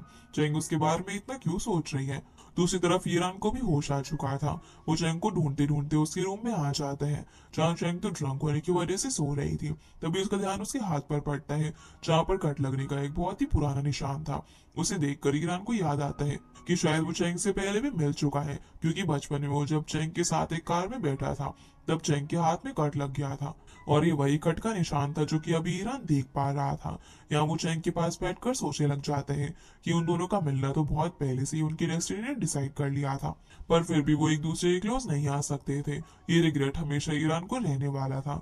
जो सोचकर वो रोने भी लग जाता है, पर तभी चैंग जाग जाती है और ईरान उसे ओके दे देता है। तो चैंग उसे स्माइल के साथ थैंक्स कहती है और ये भी बताती है कि ईरान ने उसके लिए बहुत कुछ किया है, तो वो भी अब उसके लिए कुछ करना चाहती है। जो सुनकर उसे कहता है कि वो बस एक बार के लिए चैंग को बैले डांस करते हुए देखना चाहता है, क्योंकि बैले डांस असल में उसका फेवरेट था। उसे डांस करते हुए खुश देखकर ईरान को काफी खुशी होती है, जिसकी वजह से अब चैंग उसके लिए डांस करती है। ईरान काफी अच्छे से पियानो प्ले करता है, लेकिन अब चैंग डांस करते करते रुक जाती है और ईरान के पास जाकर उसे कहती है कि बहुत ही जल्दी थिंग ठीक होने वाला है, यानी कि वो होश में आने वाला था। इसीलिए चैंग चाहती थी कि अब उन दोनों को ड्रामा एंड कर देना चाहिए। जो सुनते ही ईरान काफी इमोशनल हो जाता है, क्योंकि वो उससे अलग नहीं होना चाहता था। पर चैंग उसे एक कार्ड देकर वहां से चली जाती है, जिसे देखने के बाद ईरान उसकी तरफ भागकर बात करने के लिए जाता है, पर वो बीच में ही रुक जाता है, क्योंकि उसके पास चैंग को कहने के लिए कुछ भी नहीं था। इसीलिए वो बस अपना पेन बाहर निकालने के लिए पियानो प्ले करता रहता है, और ये पियानो चैंग भी बाहर से सुन रही थी। और भी ये सब खत्म करने की वजह से काफी ज्यादा इमोशनल थी और रो रही थी। यहाँ सब हम पास का सीन भी देख पाते हैं कि ईरान कहीं से एक छोटा सा पियानो चोरी करके भाग रहा था और कुछ लोग उसे पकड़ने की कोशिश कर रहे थे, पर वो चैंग की कार के अंदर जाकर छुप जाता है, जिस बीच चैंग के हाथ पर चोट लग गई थी। पर वो ईरान की छुपने में मदद करती है और उसके फेस पर लगी चोट पर दवाई भी लगाती है, जो देखकर ईरान भी उसे चोरी किया हुआ पियानो गिफ्ट कर देता है। और चैंग मुझसे कहती है कि वो जरूर एक दिन ईरान के लिए डांस करेगी। और ईरान कहता है कि मैं तुम्हें पियानो प्ले करके दिखाऊंगा। यानी कि उनके बीच ये सब पहले से ही प्लान था। भले ही वो ये सब भूल गए थे, पर उनकी डेस्टिनी उनके लिए ये सब कर रही थी। यहाँ से अब हम लान को देखते हैं, वो रात को अकेले ड्रिंक कर रही होती है। हमें भी सोचना चाहिए, और उसकी भी लाइफ उनके लिए बहुत ही मैटर करती है। जो सुनकर हाउ ब्लश करने लग जाते हैं। वो दोनों अब एक दूसरे को देखकर स्माइल कर रहे थे। जिसके बाद हम चेंग को देखते हैं। वो उस की मदद से उन डॉक्यूमेंट्स को बाहर लेकर आ गई थी, जिन्हें तिंग ने सेफ बॉक्स के अंदर रखा हुआ था। पर इस बात की खबर बैंक मैनेजर भी तिंग फैमिली को पहुंचाने के लिए कहता है। अब चेंग घर जाकर वो फाइल असिस्टेंट को सेफ में रखने के लिए कह देती है और खुद अपने रूम में चली जाती है, जहाँ ईरान ने जाते जाते उसके लिए एक नोट छोड़ा हुआ था। उस नोट में उसने चेंग के लिए उन फ्लावर्स के बारे में लिखा हुआ था और उन सभी फ्लावर्स का ध्यान रखने के लिए कहा था, जो बढ़ते ही वो काफी इमोशनल हो जाती है और जल्दी से ईरान को ढूंढने के लिए निकल जाती है। भागते भागते उसका एक शू उसके पैर से निकल जाता है। तभी वो रुक जाती है, क्योंकि उसके लिए वो शू उठाकर ईरान लेकर आ रहा था, जो कि उसे ब्रिज पर मिल गया था। ईरान अब उसे शूज वापस से पहना देते हैं और चेंग उसे कहती है कि वो दोनों गुड बाय बोले बिना ही अलग हो गए। ईरान बोलता है कि क्या वो भी कुछ कहना चाहती है, पर चेंग कुछ भी नहीं बोल पाती, क्योंकि उसके दिमाग में लान की बातें चल रही थी कि उसे अब अपना ड्रामा एंड कर देना चाहिए। इसलिए ईरान वहां से चला जाता है, पर उन दोनों को ही एक दूसरे से अलग होकर बिल्कुल भी अच्छा नहीं लग रहा था। तभी चेंग रास्ते में चलते चलते एक आदमी से टकरा जाती है, जिसका नाम देंग था, और ये वही आदमी था जिसने चेंग के पेरेंट्स को मारा था। पर वो इस वक्त उसे पहचान नहीं पाती। जब वो घर जाकर वो सेफ बॉक्स वाले डॉक्यूमेंट्स देखती है, तो उसे पता चलता है कि तेंग असल में कांग है। वो फार्मास्यूटिकल से अपने लिए वीट खरीदा करता था, और उसके अंदर देंग की फोटो भी होती है, जो देखकर चेंग पहचान जाती है कि जरूर ये वही आदमी था जिसे चेंग इतने सालों से ढूंढ रही है। दूसरी तरफ ईरान भी एक आदमी से मिलता है। वो लोग असल में हानचेन नाम के एक आदमी का पता लगाना चाहते थे, जो कि शाओ और वांग से रिलेटेड था। इसलिए ईरान को शाओ के बारे में और भी जानने की जरूरत थी, जिस वजह से अगले दिन वो शाओ से मिलता है, जहाँ पर शाओ एक बार फिर उस पर हमला कर देती है, पर वो इस बार भी उसे हरा देता है। उसे कहता है कि वो ये जानता है कि शाओ तिंग से कोई प्यार नहीं करती है, क्योंकि जब उसे पता चला कि तिंग की जगह वहां पर एक स्ट्रेंजर उसके साथ है, तो शाओ बस इस बात से गुस्सा हुई कि उसे ईरान ने धोखा दिया। पर उसने एक बार भी ये नहीं पूछा कि असली थिंग कहाँ पर है और कैसा है, क्योंकि उसे तो उसकी फिक्र थी ही नहीं। वो बस उसके साथ किसी वजह से थी, और यही वजह ईरान को जाननी थी। इसीलिए अब ईरान शाओ को छोड़ देता है और कहता है कि वो बस शाओ के साथ टीम बनाना चाहता है, क्योंकि जो चीज वो चाहती है वो चीज ईरान भी उसे दे सकता है, जिसके बदले में बस शाओ को उसकी मदद करनी होगी। इसलिए अब शाओ भी उसे बात करने के लिए न्यू फेरी में मिलने के लिए कहती है। देखते हैं कि चैंग शाओ से मिलने के लिए न्यू फेरी में जाती है। असल में वो यहाँ पर ईरान के बारे में बात करने के लिए आई थी, और वो शाओ से कहती है कि उसने अपने पर्सनल मैटर के लिए ईरान को भेजा था। अब वो ईरान का पीछा छोड़ दे और उसे हर्ट ना करे। इस पर शाओ थोड़ी शॉक हो जाती है, और वो चेंग से कहती है कि वो कहीं ईरान को पसंद तो नहीं करने लग गई है, क्योंकि वो अपने हस्बैंड तेंग की मिस्ट्रेस से अपने लवर ईरान के बारे में बात करने के लिए आई थी। जो सुनकर चेंग उससे बोलती है कि अगर शाओ उसकी हेल्प करेगी तो इसके बदले में वो जो भी चाहेगी चेंग उसे पूरा करेगी। ये कहकर चेंग उसे देंग के बारे में पूछती है, जिसका नाम सुनते ही शाओ की बिहेवियर से ये पता लग जाता है कि वो उसके बारे में जरूर कुछ तो जानती है। पर वो चेंग को डील के लिए हाँ कर देती है और हेल्प करने के लिए मान जाती है, जिसके बाद चेंग यहाँ से चली जाती है। अब हम देखते हैं कि असल में ईरान ने भी शाओ पर नजर रखने के लिए न्यू फेरी पर नजर रखी हुई थी, जहाँ वो चेंग को देखकर थोड़ा सा सरप्राइज था। तभी वो नोटिस करता है कि जो आदमी चेंग को लेने के लिए आया था, वो कोई कार्ड खींचने वाला तो नहीं था, क्योंकि ना ही उसके हाथ में ग्लव्स थे और ना ही उसका फेस ठीक से दिखाई दे रहा था। और असल में भी वो कोई अनजान ही था, जो कि चेंग को एक सुनसान गली में ले जाकर किडनैप करने की कोशिश करता है। जो चेंग भी उसे गन पॉइंट पर लेकर डराने की कोशिश करती है, पर फिर भी वो लोग चेंग के फेस को कवर करके उसे पकड़ लेते हैं।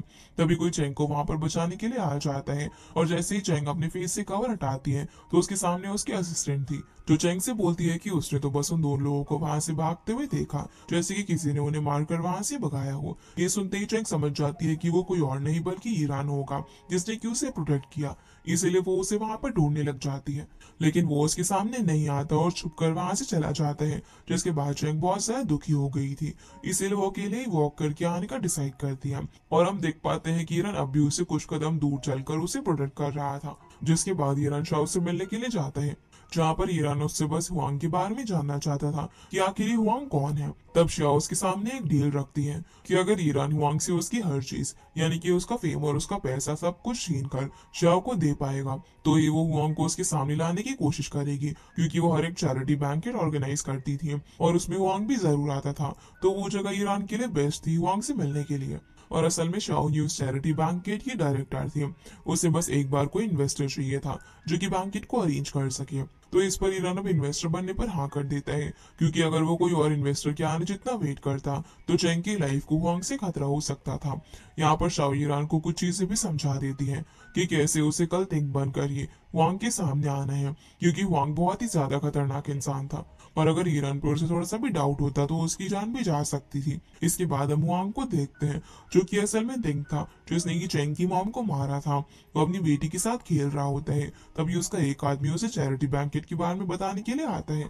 जो सुनकर वो पहले तो अपनी बेटी को वहां से भेज देता है, उसके बाद वो अपने आदमी को मारता है, क्योंकि वो उसकी बेटी के सामने चिल्लाकर बात कर रहा था। यहाँ हुआंग को पता चलता है कि तिंग ने उसे चैरिटी के अंदर इन्वाइट किया है। असल में हुआंग ने ही कल रात चैंग को किडनैप करवाया होता है, तो वो चैंग को वापस से ट्रैप करने के लिए चैरिटी बैंकेट में इनवाइट कर देता है, ताकि एक तरफ वो तिंग से मिल सके और चैंग को भी पकड़ सके। इसके बाद हम चैरिटी बैंकेट का सीन देखते हैं, जहाँ पर हुआंग बहुत सारे लोगों के साथ बैठा हुआ था। तभी वहां पर चेंग को आंखों पर पट्टी बांध कर लाया जाता है, और जैसे ही हुआंग उसकी आंखों से पट्टी हटाता है तो चेंग उसे देखकर सरप्राइज रह जाता, क्योंकि उसके सामने उसकी मॉम का मर्डरर बैठा हुआ था, पर वो बिल्कुल रिएक्ट करके उसे शक होने नहीं देती। जिसके बाद अब सभी लोग कुछ न कुछ डोनेट करने के लिए बोली लगाने लग जाते हैं। पर चेंग ने उन लोगों को पहचान लिया था, क्योंकि वो लोग चैरिटी के नाम पर इलीगल ड्रग्स को स्मगल कर रहे थे।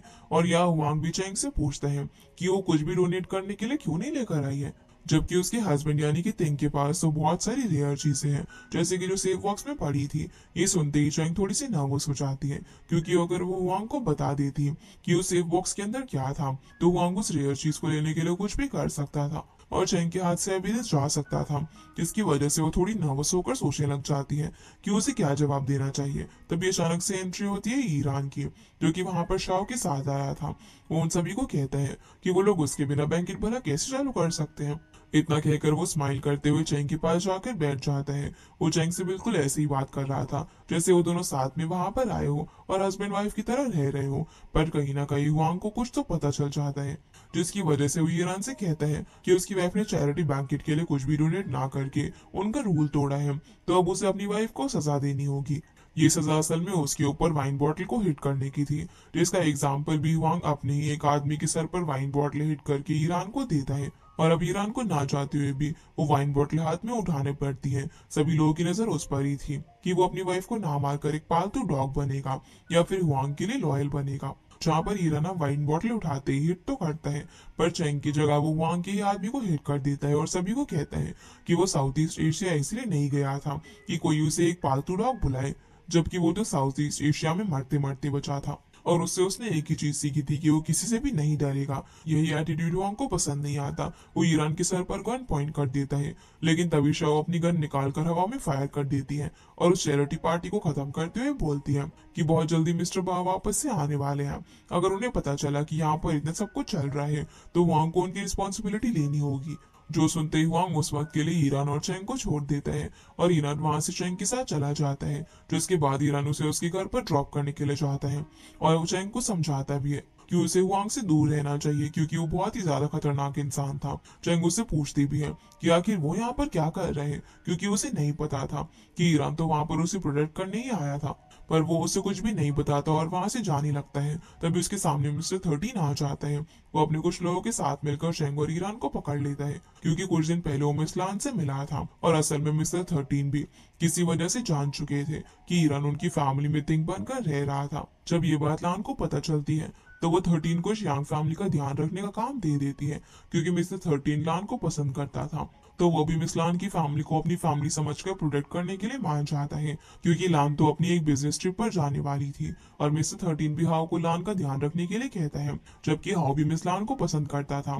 फिर हम देखते हैं कि चैंग और ईरान को एक ही रूम में साथ में बंद कर दिया जाता है, जहाँ पर चैंग उससे पूछते हैं कि तुमने 13 के लोगों से फाइट बैक क्यों नहीं किया, तो ईरान उसे कहता है कि वो सभी लोगों से लड़ाई करके बहुत ही थक चुका था और बस किसी तरह से चैंग के साथ रहना चाहता था, इसीलिए वो अभी वहां पर बंधा हुआ है, जबकि वो अपने हाथ एक ही सेकंड में खोल सकता था। वो चैंग से भी ये पूछता है कि वो भला हुआंग से मिलने के लिए क्यों गई थी, कहीं हुआंग का लेना देना उसके पेरेंट्स की डेथ से तो नहीं है। तो चैंग बोलती है कि वो अभी ये कंफर्म नहीं कर पाई है, क्योंकि उसे अभी हुआंग के हाथ पर वो स्कार देख रहे हैं जो कि उसके पेरेंट्स के मर्डर के हाथ पर था। इतना कहकर वो अब उसे यहाँ से निकलने के लिए बोलती है, क्योंकि उनके पास वहां पर बंधे रहकर कुछ न करने का टाइम नहीं था। तभी ईरान बहुत ही आसानी से अपने हाथों और चेंग के हाथों को खोल देता है, जो कि वो पहले भी कर सकता था, पर वो बस चेंग के साथ कुछ टाइम स्पेंड करना चाहता था। वो अब चेंग से ये भी रिक्वेस्ट करता है कि वो भी उसकी मदद करना चाहता था, तो वो उसे अपने मिशन में शामिल कर ले। इस पर चेंग उसे साफ मना कर देती है, क्योंकि आज जब उसने युवांग को ईरान के ऊपर गन पॉइंट करते हुए देखा था, वो तभी समझ चुकी थी कि वो अपने सेल्फिश रीजंस की वजह से ईरान को खतरे में नहीं डाल सकती है, इसलिए उसे ईरान की हेल्प भी नहीं चाहिए थी। अब हम देखते हैं कि इन दोनों को एक साथ वहीं पर सोना पड़ता है, क्योंकि अभी 13 के लोगों ने उन दोनों को वहां पर ट्रैप कर रखा था। जहां पर चेंग जब सो रही थी, तो ईरान नोटिस करता है कि चेंग को बहुत ठंड लग रही है, इसलिए वो अपनी जैकेट से उसे कवर कर देता है। उसने मन में भी सोच लिया था कि वो चेंग की हैप्पी और पीसफुल लाइफ के लिए कुछ भी करने के लिए तैयार है, और वो उसकी हेल्प जरूर करेगा। अब वो इस बारे में 13 से बात करने के लिए चाहता है, जहाँ उसका पहला सवाल यही था कि आखिर 13 चैरिटी बैंकेट में क्यों नहीं आया था, और कहीं वो हुआंग की साइड तो नहीं है। पर असल में हुआंग शियांग फैमिली की तरफ लॉयल था, इसलिए वो ईरान की हेल्प करने के लिए मान जाता है, क्योंकि ईरान ने उसे साइन दे दिया था कि उनकी फैमिली से एक मेंबर यानी कि चेंग की जान खतरे में है। उसे बचाने के लिए ईरान को मिस्टर 13 की जरूरत थी। दूसरी तरफ हम देखते हैं कि बिशप हुआंग से मिलने के लिए जाता है। असल में वो हुआंग को ये इन्फॉर्मेशन देने के लिए आया था कि जो लड़का शियांग फैमिली में तिंग बनकर रह रहा है वो तिंग नहीं है, वो असल में ईरान है, जो कि सिर्फ तिंग जैसा दिखता है। बिशप ये सब कुछ वांग को इसीलिए बताने के लिए आया था, क्योंकि उसने इतने सालों तक शियांग फैमिली के लिए काम किया था, पर उसे वहां पर रहते हुए काफी सारे नुकसान झेलने पड़े थे। इसीलिए वो वांग के लिए काम करना चाहता था। जो सुनते ही वांग जोर जोर से हंसने लग जाता है, और वांग का आदमी बिशप से बात भी कर रहा था कि अब तो वो लोग टीममेट्स हैं। पर तभी वांग अपनी गन निकाल कर सीधा बिशप के सर पर शूट कर देता है, क्योंकि वांग को धोखेबाज लोग पसंद नहीं थे। वो ये भी जानता था कि अगर बिशप तिंग को धोखा दे सकता है, तो वो वांग को भी धोखा दे सकता है। पर अब वांग के हाथ में ये बहुत ही अच्छी इन्फॉर्मेशन आ गई थी। तो अब मिस्टर बा, जो कि उनके सीनियर थे, उनकी वेलकम पार्टी में ईरान को एक्सपोज करने का सोच लेता है, ताकि मिस्टर बा ईरान और चेंग को जिंदा न छोड़े। इसके बाद हम देखते हैं कि चेंग के अगले दिन नींद खुलती है, तो उसके सामने पेपर से बने फ्लैश पड़े हुए थे, जो कि ईरान ने उसके लिए रखे थे। ईरान भी वहां पर आ जाता है, जहाँ वो उससे पूछता है कि जब आखिरी बार वो शांग फैमिली छोड़कर जा रहा था, तो उसे चेंग ढूंढते हुए क्यों आई थी। चेंग उसे बताती है कि ईरान ने उसकी लाइफ फ्लावर से ब्यूटीफुल कर दी थी, और वो उसकी वजह से रोज सुबह फ्लावर्स को देखते हुए जागती थी, इसलिए वो बस थैंक्स बोलने के लिए उसके पीछे आई थी। जो बोलते ही वो दोनों साथ में चीयर्स करते हैं। तभी चेंग की नींद खुल जाती है, क्योंकि वो सिर्फ असल में एक सपना देख रही थी, और ईरान वहां बस उसके लिए फ्लावर्स छोड़कर जा चुका था। तभी चेंग की असिस्टेंट वहां पर आती है, जो कि उसे वहां की वेलकम पार्टी के बारे में बताती है। यही मौका था कि चेंग अपने पेरेंट्स के मर्डर को कंफर्म कर सकती थी, इसलिए वो वहां से बाहर निकलने के लिए असिस्टेंट के कपड़े पहनकर अपने फेस बुक से कवर करके निकल जाती है। दूसरी तरफ ईरान को भी डिटेक्टिव से पता चल चुका था कि हुआंगो पार्टी मिस्टर बा के लिए रख रहा था, और इस बार ईरान मिस्टर बा को अपनी एबिलिटी दिखाना चाहता था कि वो क्या कर रहा है। जिसके बाद हम देखते हैं कि चेंग भी उस पार्टी में जाने के लिए न्यू फेनर के बाहर चली जाती है, पर वहां के गार्ड उसे अंदर जाने ही नहीं देते हैं। तभी वहां पर आ जाती है शाओ, जिससे कि चेंग रिक्वेस्ट करती है कि वो उसे अंदर ले जाने में हेल्प करे, पर शाओ उसे ये कहकर मना कर देती है कि वो चेंग को वांग के हाथों मरते हुए नहीं देखना चाहती है, क्योंकि पिछली बार भी उस बैंकेट में उनकी बीच चीजें बिगड़ गई थी, इसलिए चेंग को अंदर जाने का मौका ही नहीं मिल पाता। फिर हम देखते हैं कि हुआंग पार्टी में मिस्टर बा का वेलकम करता है, जहाँ वो सबसे पहले उससे तिंग के बारे में पूछते हैं। तभी बाहर ईरान भी एक आदमी के साथ आ जाता है, जबकि उसे पार्टी में इनवाइट किया ही नहीं गया था। उसे देखने हुआंग बाहर आता है, जहाँ ईरान के साथ जो आदमी था वो हुआंग के सामने आकर उसे कहता है कि हुआंग जानता भी है कि वो किसे रोक रहा है। जो सुनते ही हुआंग उस आदमी के सर पर गन रख देता है। तभी वो आदमी बस एक इशारा करता है, और वहाँ एक पूरी ट्रक भरकर आर्मी आ जाती है, क्योंकि असल में वो आदमी कमांडर लियो था, जिसकी वजह से वहां कुछ भी नहीं कर पाता, और उसे उन लोगों को अंदर जाने ही देना पड़ता है। हीरा अब मिस्टर बा से मिलता है, जहाँ वो उसे कमांडर लियो से इंट्रोड्यूस करवाता है, तो उसे पता चलता है कि मिस्टर बा तो कमांडर लियो को बहुत पहले से ही जानते थे, और मिस्टर बा असल में कमांडर लियो से डरते भी थे, क्योंकि वो उससे बहुत ज्यादा पावरफुल था। ये चीज ईरान ने इसीलिए की थी ताकि वो मिस्टर बा को ये प्रूव कर सके कि ईरान का असल में कितने पावरफुल लोगों के साथ कांटेक्ट है। दूसरी तरफ हुआंग को देखते हैं, जो कि अपने असिस्टेंट के साथ मिलकर कुछ और ही प्लानिंग कर रहा था ईरान को फंसाने के लिए। तभी वहां पर आ जाती है श्याओ, जो कि वहां पर अपने डांसर्स के साथ आई हुई थी, और उन डांसर्स ने मास्क पहना हुआ था। फिर भी ईरान एक डांसर को पहचान जाता है, क्योंकि वो डांसर चेंग थी, जो कि शाओ की मदद से वहां पर आ चुकी थी। उसे देखकर ईरान शौक रह जाता है, अब हम देखते हैं कि ईरान चेंग को साइड में ले जाकर कहता है कि वो यहाँ पर क्यों आई है। आज उसका सच जानने का सही टाइम नहीं है, क्योंकि वहां पर बहुत सारे डेंजरस लोग थे। और असल में भी ऐसा ही होता है, क्योंकि हुआंग ने मिस्टर बा को ये बता दिया था कि उनके सामने जो इंसान तिंग बनकर घूम रहा है वो असल में तिंग नहीं है। इसीलिए वो हवा में फायर करके सभी लोगों को वहां से बाहर निकाल देते हैं। और फिर वो ईरान को मिस्टर बा के सामने बुलाता है। ईरान की आईब्रो रब करता है, क्योंकि वो आईब्रो ईरान ने बस तिंग की तरह ड्रॉ की हुई थी, पर ये कोई प्रूफ नहीं हो सकता था। ईरान यही बहाना बनाता है कि उसकी आईब्रोज तो ठीक ही है। जिसके बाद मिस्टर बा हुआंग से एक आखिरी प्रूफ मांगते हैं और कहते हैं कि अगर हुआंग की बात सच निकली तो वो खुद अभी के अभी उसके सामने बैठे तिंग के हमशक्ल को मार देंगे। इसलिए हुआंग एक सवाल करता है जिसके बारे में सिर्फ तिंग जानता था। वो सवाल ये था कि हुआंग अपने लेफ्ट हैंड में ग्लव पहनकर क्यों रखता है। इस पर ईरान कुछ भी नहीं बोल पाता, क्योंकि वो ये बात नहीं जानता था। लेकिन तभी चेंग सामने आकर उसे कहती है कि तिंग ये कैसे बोल सकता है कि हुआंग का लेफ्ट हैंड है ही नहीं। और वो ग्लव्स भी तिंग ने हुआंग को अपना कटा हुआ हाथ छुपाने के लिए गिफ्ट किया था, जिस ग्लव को चेंग ने पसंद किया था। ये सुनते ही सभी लोग शौक रह जाते हैं, क्योंकि चेंग को ये बात असल में शाओ से पता चली थी और शाओ ने ही तिंग को ग्लव दिया था हुआंग को गिफ्ट करने के लिए। जिसके बाद अब चेंग हुआंग के हाथ से ग्लव भी खींच लेती है और वहां उसके हाथ पर उसे वो स्कार दिख जाता है जो कि उसके पेरेंट्स के मर्डरर के हाथ पर था। यानी कि अब चेंग को अपने पेरेंट्स का मर्डरर मिल चुका था। ये देखकर वो काफी ज्यादा इमोशनल हो जाती है, क्योंकि उसे उसके पेरेंट्स की याद आ गई थी। वो उन लोगों को ये भी बताती है कि वो यहाँ पर आई ही इसलिए थी ताकि वो अपने हस्बैंड तिंग का ध्यान रख सके कि आखिर वो क्लब्स और बार्स में क्यों जाता रहता है। पर वो यहाँ पर एक गलती कर देती है। वो हुआंग के ऊपर कुछ ज्यादा ही गुस्सा करके उस पर गन पॉइंट कर देती है, क्योंकि उसने उन लोगों की लाइफ बिगाड़ दी थी। ये देखकर हुआंग भी अपनी गन चेंग के ऊपर पॉइंट कर देता है, जिसकी वजह से ईरान को चेंग को बेहोश करना पड़ता है। वो चेंग को वहां से लेकर जाना चाहता था, पर हुआंग अब भी उसे रोक देता है। लेकिन तभी मिस्टर बाउन दोनों के बीच में आ जाते हैं। वो हुआंग को रोकने के लिए कहते हैं, क्योंकि वो चैरिटी वाले दिन की बात भी जान गए थे कि हुआंग ने कैसा बिहेव किया था। और वो ईरान को भी जाते जाते कहते हैं कि अभी तो उससे मिस्टर बा के लिए बहुत सारे काम करने हैं। अगर उसकी फैमिली उनके बीच आई तो वो तिंग की फैमिली को भी रास्ते से हटा सकते हैं। जो सुनकर ईरान समझ जाते हैं कि वो उसकी साइड बिल्कुल भी नहीं है और वो उसे मारने से पहले एक बार सोचेगा भी नहीं।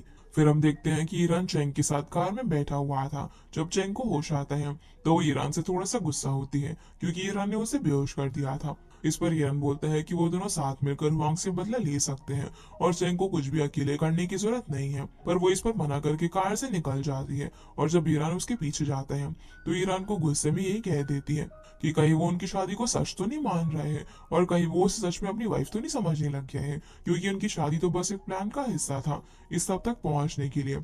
जो सुनने के बाद ईरान वहां से जाने लगता है और अब चेंग को फील हो रहा था कि उसने ये सब बोलकर गलती कर दी। इसलिए वो मन में भी यही सोच रही थी कि ईरान उसे अकेला छोड़कर ना जाए।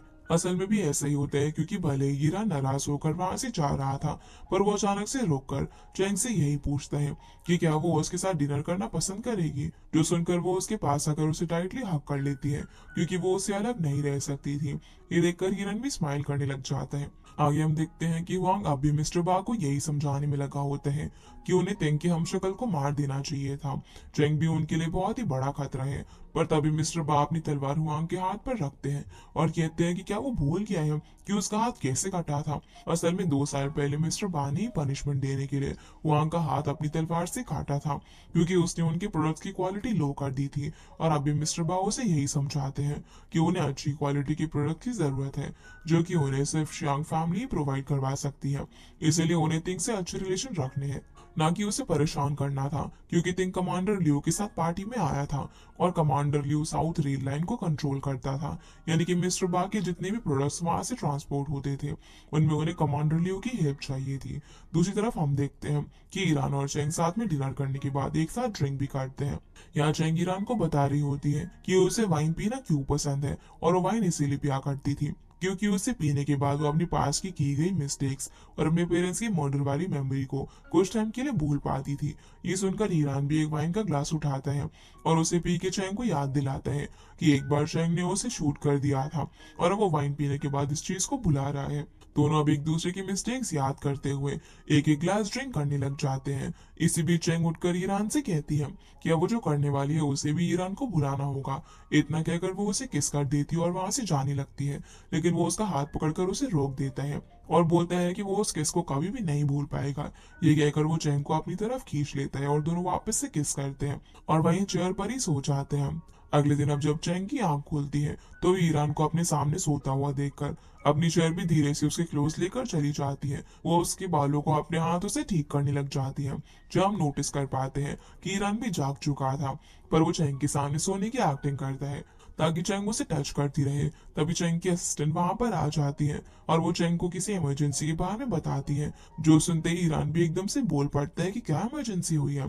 असल में मिस लान अपनी बिजनेस ट्रिप से वापस आ चुकी थी और उसने चैंग और ईरान को मिलने के लिए बुलाया था। ये तीनों अब साथ में बैठकर लंच करते हैं, जहाँ पर लान ईरान से पूछती है कि वो तो तेंग फैमिली से चला गया था ना, तो वापस कैसे आ गया। इस पर चैंग लान को समझाती है कि ईरान उनकी फैमिली के लिए कुछ भी बुरा नहीं चाहता है।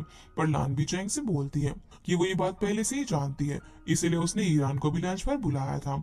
लान अब ईरान से उसकी मॉम के बारे में पूछती है तो ईरान उसे सब कुछ बताते हैं कि उसका ब्रदर तेंग उससे सिर्फ 2 मिनट ही बड़ा था और ईरान की मॉम ने उसे बचपन से ही बहुत प्यार से रखा। वो उसे फ्लावर्स उगाना और पेपर से फ्लावर्स बनाना सिखाती थी, लेकिन ईरान के 7 साल की उम्र में ही उसकी मॉम की डेथ हो गई। जो सुनकर लान को काफी बुरा फील होता है, क्योंकि ईरान की मॉम लान की सिस्टर जैसी थी। यहाँ पर अब लान उसे उसका बर्थडे गिफ्ट भी देती है, क्योंकि तिंग के साथ साथ ईरान का बर्थडे भी आने वाला था। जो देखकर वो काफी ज्यादा इमोशनल हो जाता है, क्योंकि इतने सालों में आज तक कहीं पर भी उसे ऐसा ट्रीट नहीं किया गया था और अब उसे समझ में आ रहा था कि फैमिली का मतलब और घर का मतलब क्या होता है। जिसके बाद हम देखते हैं कि ईरान डिटेक्टिव ली से मिलने के लिए जाता है, पर वो लोग मिस्टर बा के बारे में बात कर रहे थे, क्योंकि मिस्टर बा ही उनकी सिटी की ड्रग स्मगलिंग के हेड थे और वो अपने बिजनेस पे एक्सपेंड कर रहे थे, जो कि बाकी अच्छी कंपनीज के लिए खतरनाक हो सकता था। इसीलिए अब ईरान का मेन टारगेट था मिस्टर बा। उसे पकड़ने के लिए उन लोगों को क्लाइंट्स की जरूरत थी जो कि मिस्टर बा के साथ डील कर सके और ईरान को कुछ सबूत मिल सके। जिसके बाद ईरान शाह से मिलने के लिए चाहता है, जहाँ वो ईरान को अपने साथ रिक्शा में बैठने के लिए कहती है, पर ईरान मना कर देता है और ये दोनों एक टी शॉप में मिलते हैं, जहाँ पर शाह चाहती थी कि अगर ईरान को अपनी पोजीशन पर टिके रहना है तो उसे हुआंग को मारना होगा। इस बात पर ईरान भी हाँ कर देता है, जहाँ शाह उसे कल एक लोकेशन पर मिलने के लिए बुलाती है ताकि वो हुआंग के खिलाफ कुछ एविडेंस उसे दे सके। और शाह उसके बर्थडे पर उसे एक टाई भी गिफ्ट करती है, पर ईरान वो गिफ्ट लेने से मना कर देता है, क्योंकि तेंग असल में शाह को पसंद करता था और ईरान उनके बीच में नहीं आ सकता था। जो सुनकर शाह उसे कहती है कि उसे तेंग की तरह बनना होगा, क्योंकि ईरान की वीकनेस थी उसकी फीलिंग्स। तभी ईरान को बाहर चेंग दिख जाती है, जिसने उन दोनों को देख लिया था। इसीलिए ईरान उसी वक्त चेंग को मिलने के लिए वहां से भाग जाता है। वो उसके साथ उस रिक्शा में भी बैठता है, जो देखकर शाह स्माइल करने लग जाती है, क्योंकि वो भी जानती थी कि ईरान चेंग को पसंद करता है। इधर चेंग ईरान से पूछती है कि क्या अगर चेंग की जगह पर शाह होती तभी वो रिक्शा में चढ़ जाता है। ईरान उसे कहता है कि वो ऐसा कभी नहीं करेगा। इसके साथ साथ वो चेंग से उनके रिलेशनशिप के बारे में भी पूछता है, तो वो उसे प्रॉमिस करती है और बोलती है कि दोनों बहुत ही अच्छे पार्टनर्स हैं और दोनों एक दूसरे को कभी भी धोखा नहीं देंगे। दूसरी तरफ हम मिसलान को देखते हैं, जो कि हुआंग से मिलने के लिए गई हुई थी। असल में हुआंग मिसलान की फार्मास्यूटिकल कंपनी से उनकी ड्रग प्यूरिफिकेशन टेक्निक लेना चाहता था, जिसके लिए वो लान को ड्रिंक भी ऑफर करता है। पर उससे पहले हुआंग को बाहर जाना पड़ता है। वो अपने आदमी से यही बात कर रहा था कि वो लोग लान की कंपनी को एक्सपोज कर देंगे। यही बात हाउ भी वहां पर खड़े होकर सुन लेते हैं। वो जल्दी से मिस लान को वहां से लेकर जाने लगता है, पर तभी हुआंग आकर उन दोनों को रोक देता है और कहता है कि वो बिना ड्रिंक खत्म किए हुए यहाँ से नहीं जा सकते। अब लान की जगह अपोलोजाइज करने के लिए हाउ पूरी वाइन बॉटल खाली कर देता है और एक बार के लिए लान को वहां से बचाकर ले जाता है। फिर मिस लान हाउ को संभालती है और स्मेल करके कहती है कि उसकी ड्रिंक में जरूर कुछ मिलाया हुआ था। तभी हाउ की पॉकेट से लान का वही इयररिंग गिरता है, जिसे देखकर उससे पूछती है कि उसने अब तक वो इयररिंग संभाल कर क्यों रखा हुआ है। तो हाउ कुछ भी जवाब नहीं देता। लान उससे बोलती है कि कहीं वो ये किसी को गिफ्ट तो नहीं करने वाला था।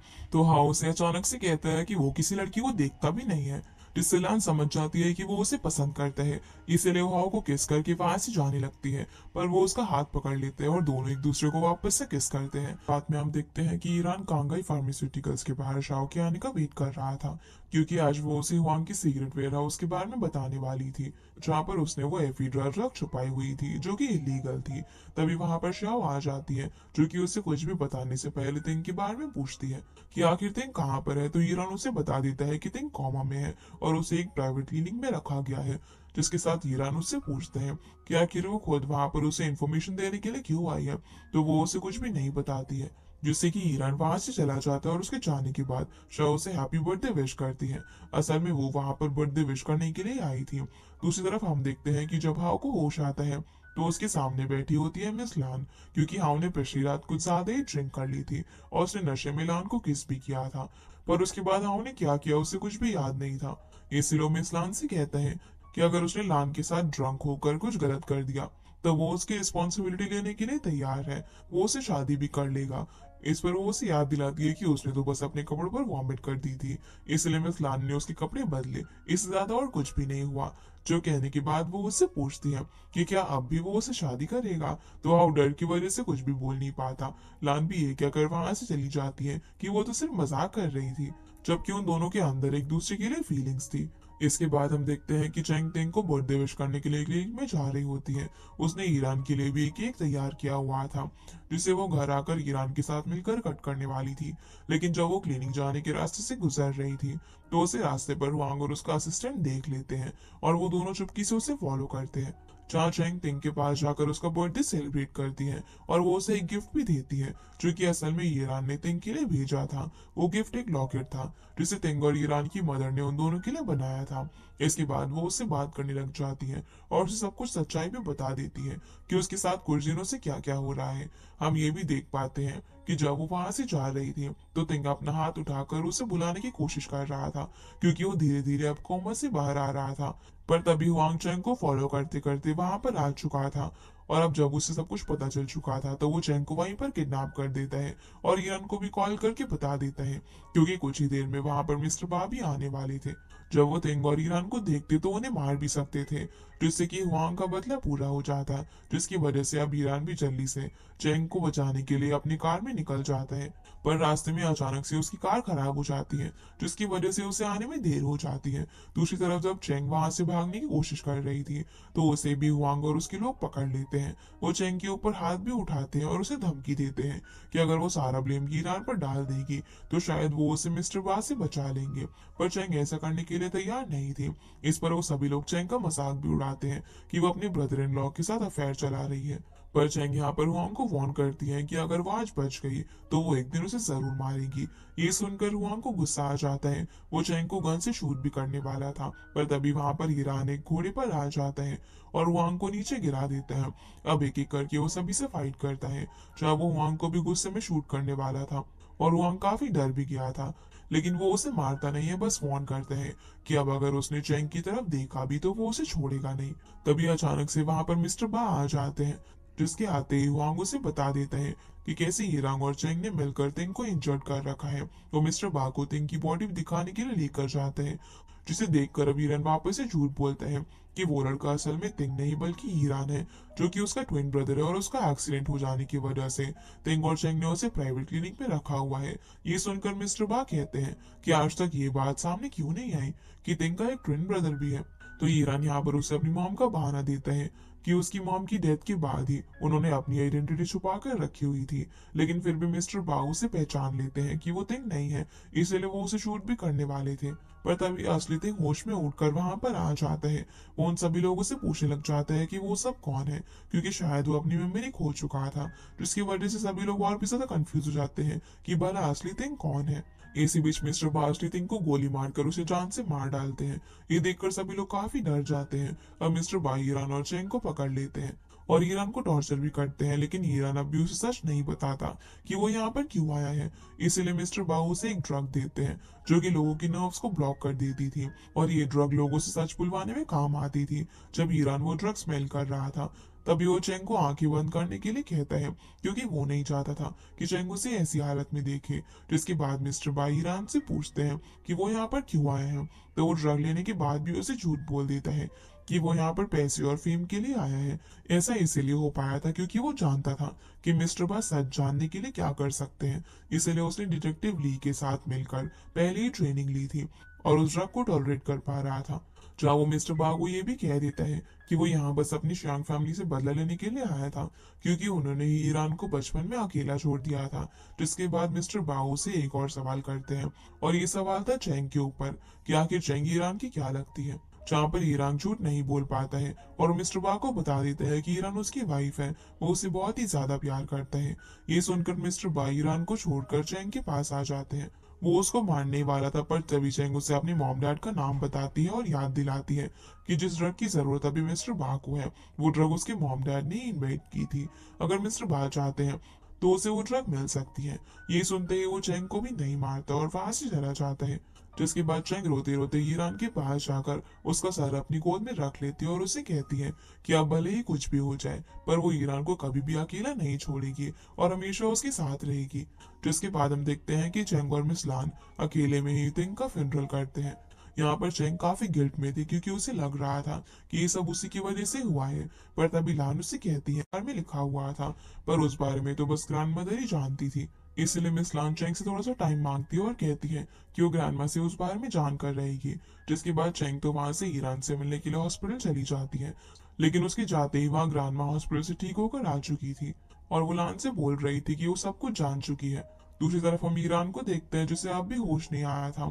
तो चैंग यहाँ पर उसे प्रॉमिस करती है कि वो उसके सारे अधूरे काम अब पूरे करेगी, और ऐसा वो इसीलिए कर रही थी क्योंकि ये सब कुछ होने के बाद डिटेक्टिव ली से मिलने के लिए गई थी और उसे ईरान के बारे में सब जानने का मौका मिला कि वो कितने सालों से उन लोगों को पकड़वाने में हेल्प कर रहा है जो कि अपनी खुद की कंट्री को ही धोखा दे रहे हैं और इलीगल एक्टिविटीज कर रहे हैं। यही वजह थी कि ईरान हर चीज में इतने ज्यादा ट्रेन था, क्योंकि वो ये काम सालों से कर रहा था और उसका बदला लेने के लिए वो सारे काम चेंग करने वाली थी। जिसके बाद हम ग्रैंडमा को देखते हैं। उन्हें तिंग की डेथ के बारे में पता था, वो उसे याद करके थोड़ी सी इमोशनल हो रही थी, पर लानू ने खुद को संभालने के लिए कहती है। तभी वहां पर चेंग भी आ जाती है, जो ग्रैंडमा को देखकर उनके सामने झुक जाती है और बहुत ही रोती है, जहाँ वो बार बार ग्रैंडमदर को सॉरी बोल रही थी। पर वो उसे बताती है कि इस सब में उसकी कोई भी गलती नहीं है और ये सब बस उन मॉन्स्टर्स यानी कि मिस्टर बा और हुआंग ने किया है। जिसके बाद ग्रैंडमा चेंग को वो ड्रग प्योरिफिकेशन वाले डॉक्यूमेंट्स भी दे देती है, जो कि चेंग की मॉम डैड के थे। अगले दिन हम देखते हैं कि ग्रैंडमा अंकल यू के साथ बैठी होती है। उनकी तबीयत भी थोड़ी सी खराब थी, जहाँ वो उसे बता रही होती है कि ये सब कुछ उसकी वजह से ही शुरू हुआ था, क्योंकि ग्रैंडमा ने पास में मिस्टर बा की हेल्प की थी और आज शायद उन सभी की पनिशमेंट उन्हें मिल रही थी। जहाँ ग्रैंड मदर अपनी फैमिली फोटो देखकर इमोशनल भी हो जाती है और वो अंकल यू से कहती है कि वो कुछ देर बाहर बैठकर अपने घर को देखना चाहती है। जैसे ही अंकल यू वहां से थोड़ी सी दूर चले जाते हैं, तो उन्हें फ्रेम के नीचे गिरने की आवाज आती है, क्योंकि ग्रैंड माँ मर चुकी थी। तभी वहां पर लान चेंग और बाकी लोग भी आ जाते हैं। वो सभी ग्रैंड माँ की डेथ से बहुत ही ज्यादा दुखी थे और अभी सब एक साथ मिलकर उनका फ्यूनरल करते हैं।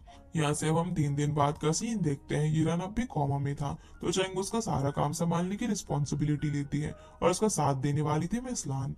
पर वो दोनों अकेले इस काम के लिए काफी नहीं थी, इसीलिए वो हेल्प लेती है हाउ मिस्टर 13 और शाओ की, ताकि सबसे पहले वो वांग से रिवेंज ले सके। उसके लिए वो वांग की वेयर हाउस की सारी ड्रग्स अपने वेयर हाउस में ट्रांसपोर्ट करवाने वाले थे। वो लोग साथ मिलकर ये काम कर भी देते हैं, जहाँ सबसे पहले हाउ और मिस्टर 13 वेयर हाउस के बाहर खड़े हुए गार्ड्स को बेहोश कर देते हैं और फिर उस ड्रग को ट्रांसपोर्ट करने का काम था चैंग और शियाओ का, इसीलिए वो दोनों आगे चली जाती हैं। दूसरी तरफ हाउ और मिस लान वेयर हाउस के बाहर ही वेट करते हैं। अब जैसे वो देखते हैं कि वांग का असिस्टेंट वहां पर आ रहा था और असल में वही मिस्टर ही है जिसने उस दिन बार में लान की इंसल्ट की थी। इसकी वजह से लान हाउ को मजाक में कहती है कि अगर उसे कभी मौका मिला तो मिस्टर ही को अच्छा सबक सिखाना चाहती है। तो हाउ उसकी ये विश भी पूरी कर देता है और दोनों मिस्टर ही के फेस कवर करके उसे बहुत ज्यादा मारते हैं। लेकिन तभी वहां पर ही का गार्ड आ जाता है, जिसकी वजह से उन दोनों को वहां से भागना पड़ जाता है। पर वो दोनों इस काम को बहुत ज्यादा एंजॉय कर रहे थे। अब गार्ड से छुपने के लिए दोनों खुद को वहां पर पड़े सामान के पीछे कवर कर लेते हैं। पर जब घर जाने की बारी आती है तो लान के पैर में चोट आ जाती है, जिसकी वजह से हाउ उसे अपनी बैग पर घर लेकर जाता है। और लान ये टाइम काफी ज्यादा एंजॉय कर रही थी, क्योंकि उसके लिए वो एक सूथिंग मोमेंट था जिसमें वो बिना किसी टेंशन के हाउ के साथ थी।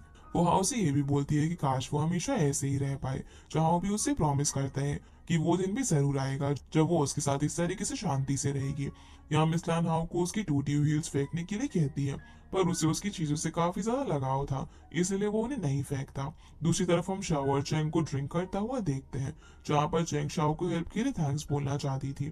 शाओ उससे कहती है कि अभी उनका काम पूरा नहीं हुआ है, तो चेंग उसे काम पूरा होने के बाद ही थैंक्स बोल सकती है। शाओ अब चेंग को चैरिटी बैंकेट का इनविटेशन कार्ड देती है, पर वो थोड़ी सी परेशान थी क्योंकि वो नहीं चाहती थी कि हुआंग या फिर मिस्टर बाल चेंग को नुकसान पहुंचाए। क्योंकि अगला चैरिटी बैंकेट चेंग के लिए काफी डेंजरस होने वाला था। पर चेंग उसे कहती है कि उन लोगों को आज नहीं तो कल मिस्टर बा के उस इविल एम्पायर को खत्म करना ही होगा, ताकि वो लोग भी शांति भरी जिंदगी जी सके, जहाँ वो दोनों एक साथ शेयर्स करते हैं। और शाओ चेंग से ये भी शेयर करती है कि चेंग बिल्कुल ईरान की तरह ही डिसीजन लेती है, दोनों एक जैसे ही हैं क्योंकि दोनों हस्बैंड वाइफ है। और ये भी बोलती है कि ईरान भी चेंग को काफी पसंद करता है, इसलिए वो शाओ की तरफ या फिर किसी और लड़की की तरफ देखता भी नहीं है। जिसके बाद हम ईरान को देखते हैं, वो अभी हॉस्पिटल में ही था। उसे काफी बुरे सपने आ रहे थे कि जैसे चेंग बहुत ही जल्दी मरने वाली है। उसे बार बार अपने ट्विन ब्रदर थिंग अपने सामने दिखाई दे रहा था, जिसकी वजह से वो उसी वक्त होश में आ जाता है। वो चेंग को प्रोटेक्ट करने के लिए अब जल्दी से मिस्टी रेंज चला जाता है, जहाँ पर हम देखते हैं कि वांग और शाओ एक दूसरे से मिलते हैं, जहाँ पर वांग सेलिब्रेट कर रहा था। और शाओ उससे पूछती है कि अब तक तो मिस्टर बा भी नहीं आए, तो वो अकेला यहाँ पर क्या कर रहा है। अब तो ना ही तेंगे और ना ही ईरान है, यानी कि सारा प्रॉफिट वांग को ही मिलने वाला था, इसलिए वो खुश था। जहाँ पर शाओ से ये भी कहता है कि शाओ को तो बस लोगों के साथ फन करने पर ही ध्यान देना चाहिए, ना कि उनके बिजनेस पर। इस पर शाओ भी उसे ये कहकर चली जाती है कि अगर वो ऐसा सोचता है तो उसे आज के लिए गुड लक कहना चाहती है, क्योंकि आज एक स्टॉर्म उसकी लाइफ में आने वाला था। शाओ ने अभी अपना पर्स भी चुपके से टेबल पर ही छोड़ दिया था, जिसके बाद चेंग चैरिटी बैंकेट के अंदर अकेले जा रही थी। पर तभी ईरान वहां पर आ जाता है। वो उसे घर चलने के लिए कहता है ताकि वो दोनों वहां पर डिस्कस करके वापस आ सके। तभी अचानक से मिस्टर बा वहां पर आ जाते हैं, जिसकी वजह से अब उन दोनों को वहां पर बैठना पड़ जाता है। चेंग यहाँ पर वो ड्रग मिस्टर बा को देती है जिसकी उसे जरूरत थी। ये देखकर हुआंग काफी ज्यादा शॉक हो जाता है। वो चेंग के पास जाकर उसकी ड्रग को फेक भी बोलता है, पर तभी चेंग उठकर उसे थप्पड़ मार देती है और कहती है कि वो उसे नहीं बल्कि मिस्टर बा को फेक बोल रहा है, क्योंकि उन्होंने उसकी ड्रग को अप्रूव कर दिया था। तभी मिस्टर बा हुआंग से कहते हैं कि उसे अपने सारे ड्रग चेंग को देने होंगे, ताकि उसे चेंग वो ड्रग बना सके जिसकी जरूरत मिस्टर बा को थी। उन्हें वो ड्रग साउथ ईस्ट एशिया में अपने क्लाइंट्स को बेचनी थी। लेकिन तभी हुआंग को अपने असिस्टेंट से पता चलता है कि उसकी सारी ड्रग्स वेयर हाउस से चोरी हो गई है। तो अब चेंग के सामने गन पॉइंट करके सारा इल्जाम उसी पर डाल देता है कि उसने सारी ड्रग्स चोरी की है। पर ईरान चेंग को प्रोटेक्ट करने के लिए खड़ा हो जाता है, और हुआंग को यह भी पता चल जाता है कि चेंग आखिर किसकी बेटी है, जिसकी वजह से वो चेंग को शूट करना चाहता था, क्योंकि अब सारा इल्जाम हुआंग पर आ रहा था कि अपनी ड्रग्स देना नहीं चाहता था। लेकिन तभी ईरान हुआंग की कैब को शूट करके उसे उड़ा देता है, और उसे उठाते वक्त कहता है कि ये कैब तो जरूर हुआंग ने साउथ ईस्ट एशिया से मंगवाई है। आखिर ऐसा कौन है जो कि उसको एक गिफ्ट कर रहा है, क्योंकि वो कैब बहुत ही ज्यादा रेयर थी। ये सुनते ही मिस्टर बा भी उसकी तरफ देखने लग जाते हैं, क्योंकि शायद हुआंग उन्हें धोखा दे रहा था, वो लॉयल नहीं था। कहीं ना कहीं वो साउथ ईस्ट एशिया वाले क्लाइंट से कनेक्टेड था, वो भी मिस्टर बा को बताए बिना। इसका एविडेंस भी अब हुआंग का असिस्टेंट मिस्टर बा को दे देता है कि वो इतने दिनों से उन क्लाइंट को कांटेक्ट कर रहा था, यानी कि हुआंग का असिस्टेंट भी असल में स्पाई था। वो मिस्टर बा के लिए काम कर रहा था, जिसकी वजह से मिस्टर बा अपनी स्वॉर्ड असिस्टेंट से मंगवाते हैं और हुआंग को स्वॉर्ड से मार डालते हैं, जो देखकर चेंग काफी ज्यादा डर चुकी थी। वो अब चेंग से दूसरे ड्रग का सैंपल मांगते हैं, पर चेंग ने तो सिर्फ एक ही सैंपल अभी तक तैयार किया था। इसलिए ईरान चेंग की जगह पर उससे प्रॉमिस करता है कि वो जल्दी उसे दूसरा सैंपल ला कर देगा। जिसके बाद चैरिटी बैंकेट वहीं पर खत्म हो जाता है, और चेंग वहां से निकलते वक्त काफी डरी हुई थी। वो हुआंग को देख रही थी, लेकिन ईरान उसकी आंखों को कवर कर देता है और दोनों वहां से चले जाते हैं। पर इसके बाद हम देखते हैं कि असल में हुआंग मरा नहीं था, वो बस अपनी बेटी का नाम लेकर तड़प रहा था। उसी वक्त उसके सामने शाओ आ जाती है और उसे बताती है कि असल में हुआंग ये भूल गया था कि दूसरे लोगों के घर में भी बेटियां होती हैं, क्योंकि हुआंग ने ही शाओ के फादर को भी मारा था। अब क्योंकि उसने उससे उसके फादर को छीन लिया था, जिसका कर्मा उसे वापस से मिल रहा था, इसीलिए शाओ अपने फादर का बदला लेने के लिए उसे शूट कर देती है, जिससे कि फाइनली वो मारा जाता है। यहाँ से अब हम चेंग और ईरान को भी देखते हैं, जो कि थोड़े खुश थे, क्योंकि अब चेंग के मॉम डैड के साथ जस्टिस हो चुका था और उनका कल्प्रिट मारा गया था, जो कि असल में ईरान की वजह से ही पॉसिबल हो पाया था। क्योंकि अगर वो हुआंग के बारे में इतना कुछ पता नहीं करता, तो शायद वो लोग मिस्टर बा को यूज नहीं कर पाते हुआंग को मारने के लिए। जिसके बाद अब वो दोनों सेलिब्रेट करने के लिए साथ में ड्रिंक करते हैं, जहाँ पर चैंग उसे थैंक्स कहती है और ये भी कहती है कि वो उस पर कितने ज्यादा ट्रस्ट करती है, और वो जान चुकी है भले ही उसकी लाइफ में कितने भी प्रॉब्लम्स आएंगी, सभी लोग उसे छोड़कर चले जाएंगे, पर ईरानी एक ऐसा इंसान होगा जो कि उसे कभी छोड़कर नहीं जाएगा, वो हमेशा उसके साथ ही रहेगा। जिसके बाद ईरान को थैंक्स करने के लिए एक सैड सॉन्ग भी गाती है, जिसे सुनकर चैंग इमोशनल हो गई थी। पर ईरान भी अपना फेस उससे छुपाकर रो रहा था, और दोनों उस सॉन्ग को फील कर रहे थे। अगले दिन हम देखते हैं कि चैंग और ईरान शाओ से मिलने के लिए न्यू फेरी जाते हैं, जहाँ पर शाओ चैंग से पूछती है कि वो लोग उस दिन मिस्टर बा को भी तो मार सकते थे ना, तो उन्होंने ये प्लान क्यों नहीं बनाया। तो ये दोनों उसे बताते हैं कि मिस्टर बा की जान लेने से उन्होंने जो सिंस किए हैं वो ठीक नहीं हो जाएंगे। उन्हें उसके साथ उससे भी बुरा करना था। जो भी लोग मिस्टर बा के विक्टिम्स थे उनके साथ जस्टिस करना था। उसके लिए उन्हें सबसे पहले मिस्टर बा की पावर छीननी थी और जो ड्रग प्रोडक्शन बेस था उसे ढूंढना था, ताकि उसे सीज करके वो उसे पावर से हटा सके। जनाब हीरन शाह उसे पूछते हैं कि क्या वो कभी न्यू फेरी छोड़कर एक नॉर्मल लाइफ जीना चाहती है, तो शाह उन्हें बताती है कि वो अपनी मर्जी से अपनी लाइफ जीना चाहती है। उसे बस उन दोनों से सिर्फ एक हेल्प चाहिए, वो थी हुआंग की बेटी के लिए कोई अच्छे पेरेंट्स ढूंढना जो कि उसका ख्याल रख सके। इस पर वो दोनों हाँ कर देते हैं। अब शाओ की परफॉर्मेंस का टाइम हो चुका था, जहाँ वो उन दोनों से एक एक कर वहां से चली जाती है कि वो दोनों जब चाहे न्यू फेरी आ सकते हैं। इसके बाद ये दोनों अब मिस्टर बा से मिलते हैं, और अब क्योंकि चेंग और ईरान मिस्टर बा के लिए काम करने वाले थे, इसलिए मिस्टर बा चेंग का नया नाम रखते हैं जो था लिन। जहाँ वो उसे ये भी बोलते हैं कि उसके मॉम डैड ने भी मिस्टर बा की मदद की थी, वो उनके इस अंडरवर्ल्ड में हीरोज थे, तो अब चेंग को भी उनके लिए काम करना है। पर चेंग जानती थी कि उसके मॉम डैड कभी भी गलत लोगों का साथ नहीं देंगे, इसलिए उसे मिस्टर बा पर काफी ज्यादा गुस्सा आता है। लेकिन ईरान उसे कंट्रोल करता है, या मिस्टर बा ईरान को भी वार्न करते हैं कि अगर उसने उसे धोखा दिया और उसका काम नहीं किया तो वो उसकी वाइफ यानी कि चेंग को जिंदा नहीं छोड़ेगा। वो अब 10 दिन का टाइम देकर चेंग को ड्रग्स बनाने का काम दे देते हैं, जिसके बाद ये दोनों यहाँ से चले जाते हैं। पर मिस्टर बा अपनी असिस्टेंट को उन पर नजर रखने के लिए कहते हैं, क्योंकि वो अब भी उन लोगों पर पूरा ट्रस्ट नहीं करता था। दूसरी तरफ हम देखते हैं कि चेंग अपने मॉम डैड को याद करके रो रही थी। ईरान के आने पर वो ये भी बताती है कि जब वो छोटी थी तो उसके मॉम डैड उसे डॉक्टर बनाना चाहते थे ताकि वो लोगों की मदद कर सके। उसके मॉम डैड बिल्कुल भी बुरे नहीं थे, वो मिस्टर बा के काम कैसे आ सकते थे। इस पर ईरान उसे समझाता है कि उसके मॉम डैड ने तो अच्छी ड्रग बनाई थी जिससे वो बहुत सी बीमारियों को ठीक कर सकते थे, पर गलती उन बुरे लोगों की थी जिन्होंने उस ड्रग का गलत यूज किया। यानी कि चेंग के मॉम डैड की इसमें कोई भी गलती नहीं थी। अब ईरान उसको अपना ख्याल रखने के लिए कहता है, क्योंकि कल किसी काम के लिए शहर से बाहर जाने वाला था। अगले दिन अब चेंग मिस्टर ही से मिलने के लिए जाती है, जो कि मिस्टर बा के लिए काम कर रहा था। वो बिल्कुल मिस्टर बा की तरह स्वॉर्ड लेकर बैठा हुआ था। वो चेंग से भी मिस्टर बा जैसे ही बात करने लग जाता है, पर वो उसे डरती नहीं है।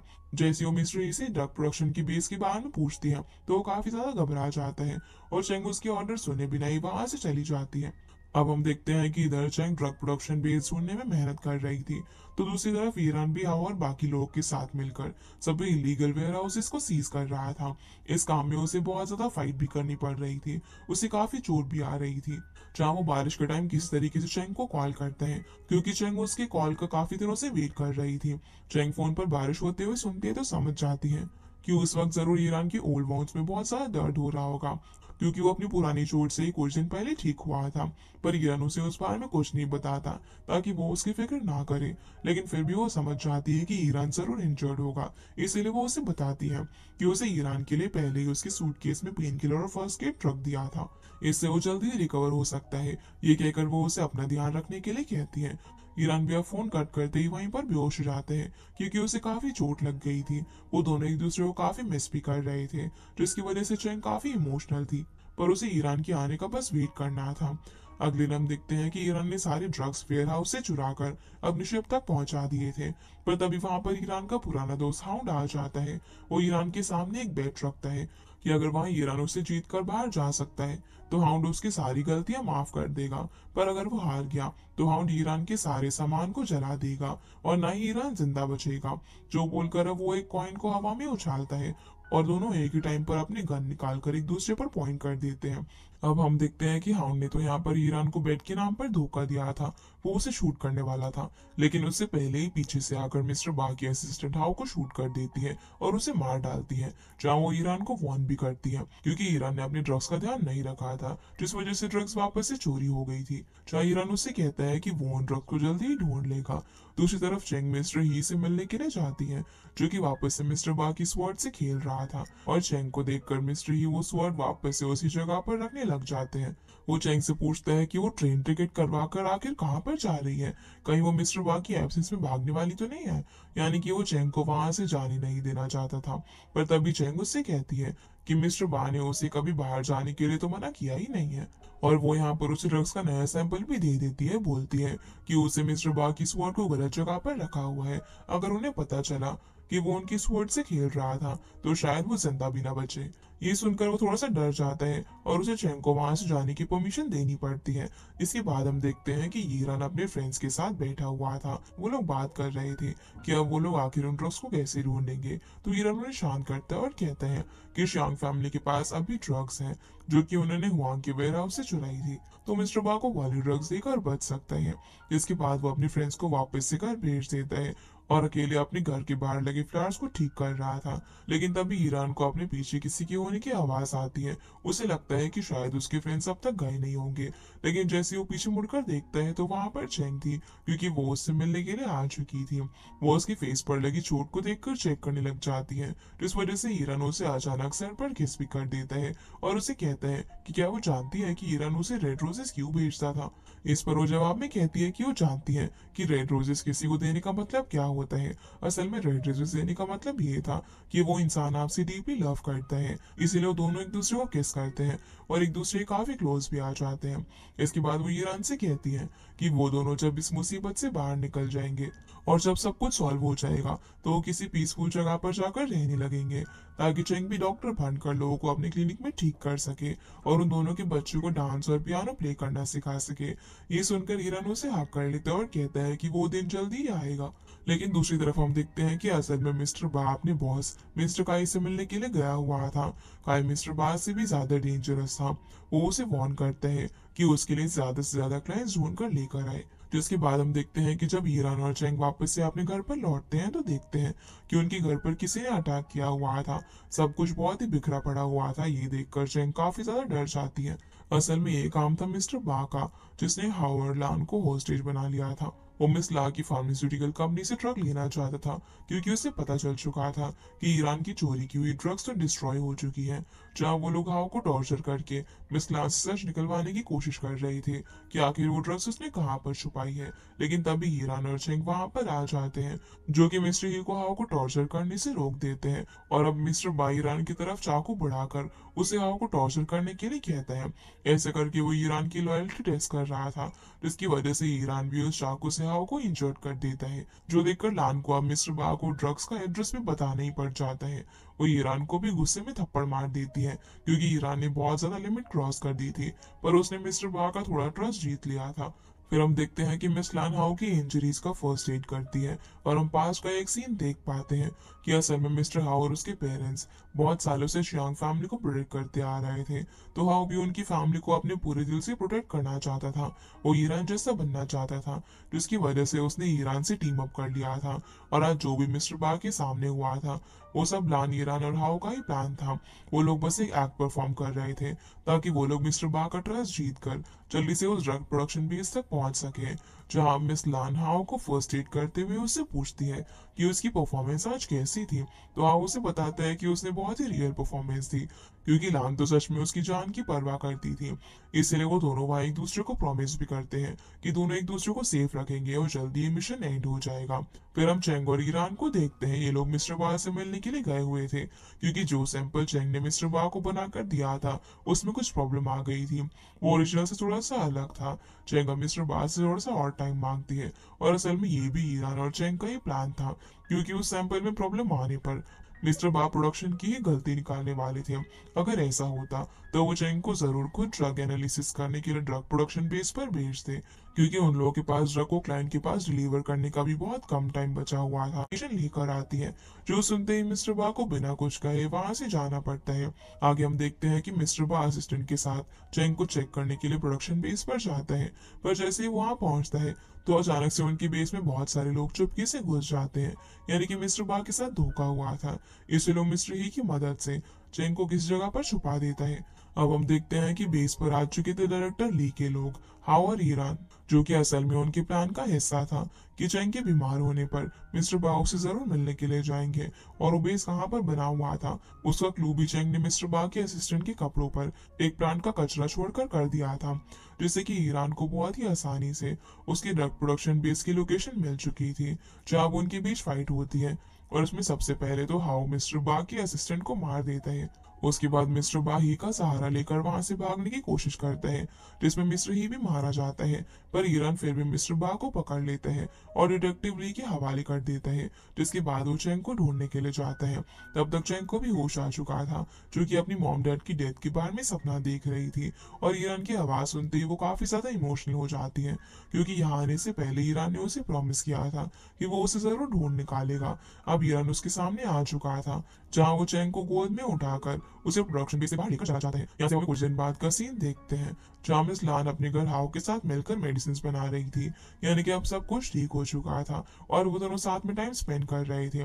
तभी मिस्टर 13 लान से मिलने के लिए आते हैं। वो लान को प्रपोज करने के लिए काफी सारे गिफ्ट्स और फ्लावर्स लेकर आया था, जहाँ पर वो अपनी फीलिंग्स उसके सामने कन्फेस करना शुरू करता है और वो लान को अपनी वाइफ बनाना चाहता था, जो सुनकर हाउ काफी ज्यादा गुस्सा हो चुका था। वो मिस्टर 13 की तरफ बढ़ने लगता है, लेकिन लान 13 को सब कुछ सच बता देती है कि वो एक लड़की से प्यार करती है, जो कि फीलिंग्स कन्फेस करने में थोड़ा पीछे है, पर वो हमेशा लान को प्रोटेक्ट करता है। वो उससे ही शादी करना चाहेगी।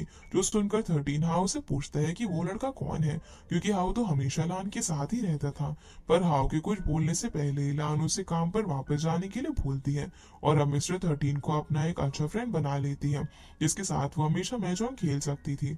अब हम देखते हैं कि जब लान रेस्ट कर रही थी, तभी हाउ वहां पर आ जाता है, जो कि उसे प्रपोज करने के लिए आया था। वो एक रिंग निकाल कर उसके सामने नीज पर आ जाता है और अपनी फीलिंग्स बताता है कि वो हमेशा से उसे प्रोटेक्ट करता आ रहा है। वो उसे प्रोटेक्ट करना अपनी ड्यूटी मानता था और अब वो जिंदगी भर के लिए हाँ कर लेती है और शादी के लिए हाँ कर देती है, जो सीन काफी इमोशनल था।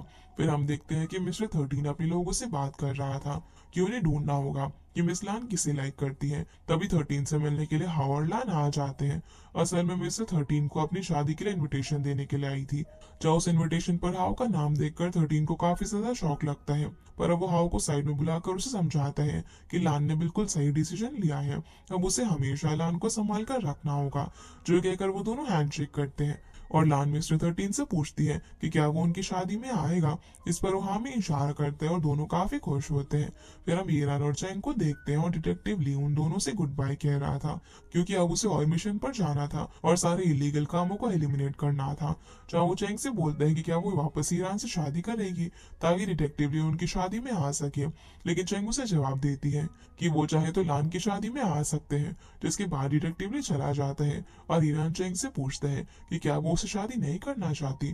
तो चैंग उसे बताती है कि उसने जब ईरान से शादी की, तब उसने उसे थिंक समझकर शादी नहीं की थी, बल्कि उसने तो उसे उसी वक्त एक्सेप्ट कर लिया था जब उनकी शादी हुई थी और अपना हस्बैंड ही माना था। जो सुनकर अब दोनों एक दूसरे को किस करते हैं, क्योंकि अब ये दोनों पूरे लाइफ टाइम के लिए एक साथ हो चुके थे। चाहे दोनों एक दूसरे को लास्ट प्रॉमिस भी करते हैं और ये प्रॉमिस था कि वो दोनों अपनी डेथ तक एक दूसरे के साथ रहेंगे और सपोर्ट करने वाले थे। पर अभी उनकी प्रॉब्लम खत्म नहीं हुई थी, क्योंकि मिस्टर बा ने इतने दिन जेल में रहकर कुछ दोस्त बना लिए थे और अब किसी ने उसे जेल से बाहर निकलवा लिया था, यानी कि अब वो ईरान और चेंग से बदला लेने वाला था, वो भी अपनी नई टीम के साथ। जिसके बाद हम देखते हैं कि लान और हाउ की शादी होने वाली थी। सभी लोग उन दोनों को वेडिंग ड्रेस में देखकर काफी ज्यादा खुश होते हैं, सिवाय 13 के, क्योंकि वो अब भी यही चाह रहा था कि काश लान अपना माइंड बदल ले और उससे शादी कर ले। लेकिन अब ऐसा नहीं हो सकता था। जहाँ प्रीस्ट उन दोनों को एक दूसरे को किस करने के लिए कहता है, पर किस करने से पहले लान रुक जाती है और हॉल की तरफ देखने लग जाती है, जहाँ 13 उसे देखकर खड़ा हो जाता है।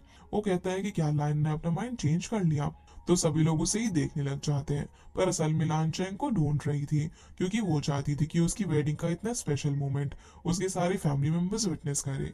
पर चैंग तो बाहर फ्लावर्स लेने के लिए गई हुई थी, जिसे चेक करने के लिए ईरान भी बाहर चला जाता है। चैंग उसके सामने अब फ्लावर्स लेकर आती है, पर जैसे ही वो दोनों हॉल के बाहर आते हैं, तो अचानक से हॉल के अंदर एक बहुत ही भयानक ब्लास्ट हो जाता है और ईरान और चैंग भागकर अंदर जाते हैं, जहाँ पर सभी लोग उस ब्लास्ट से इंजर्ड हो गए थे और कुछ लोग मारे भी गए थे।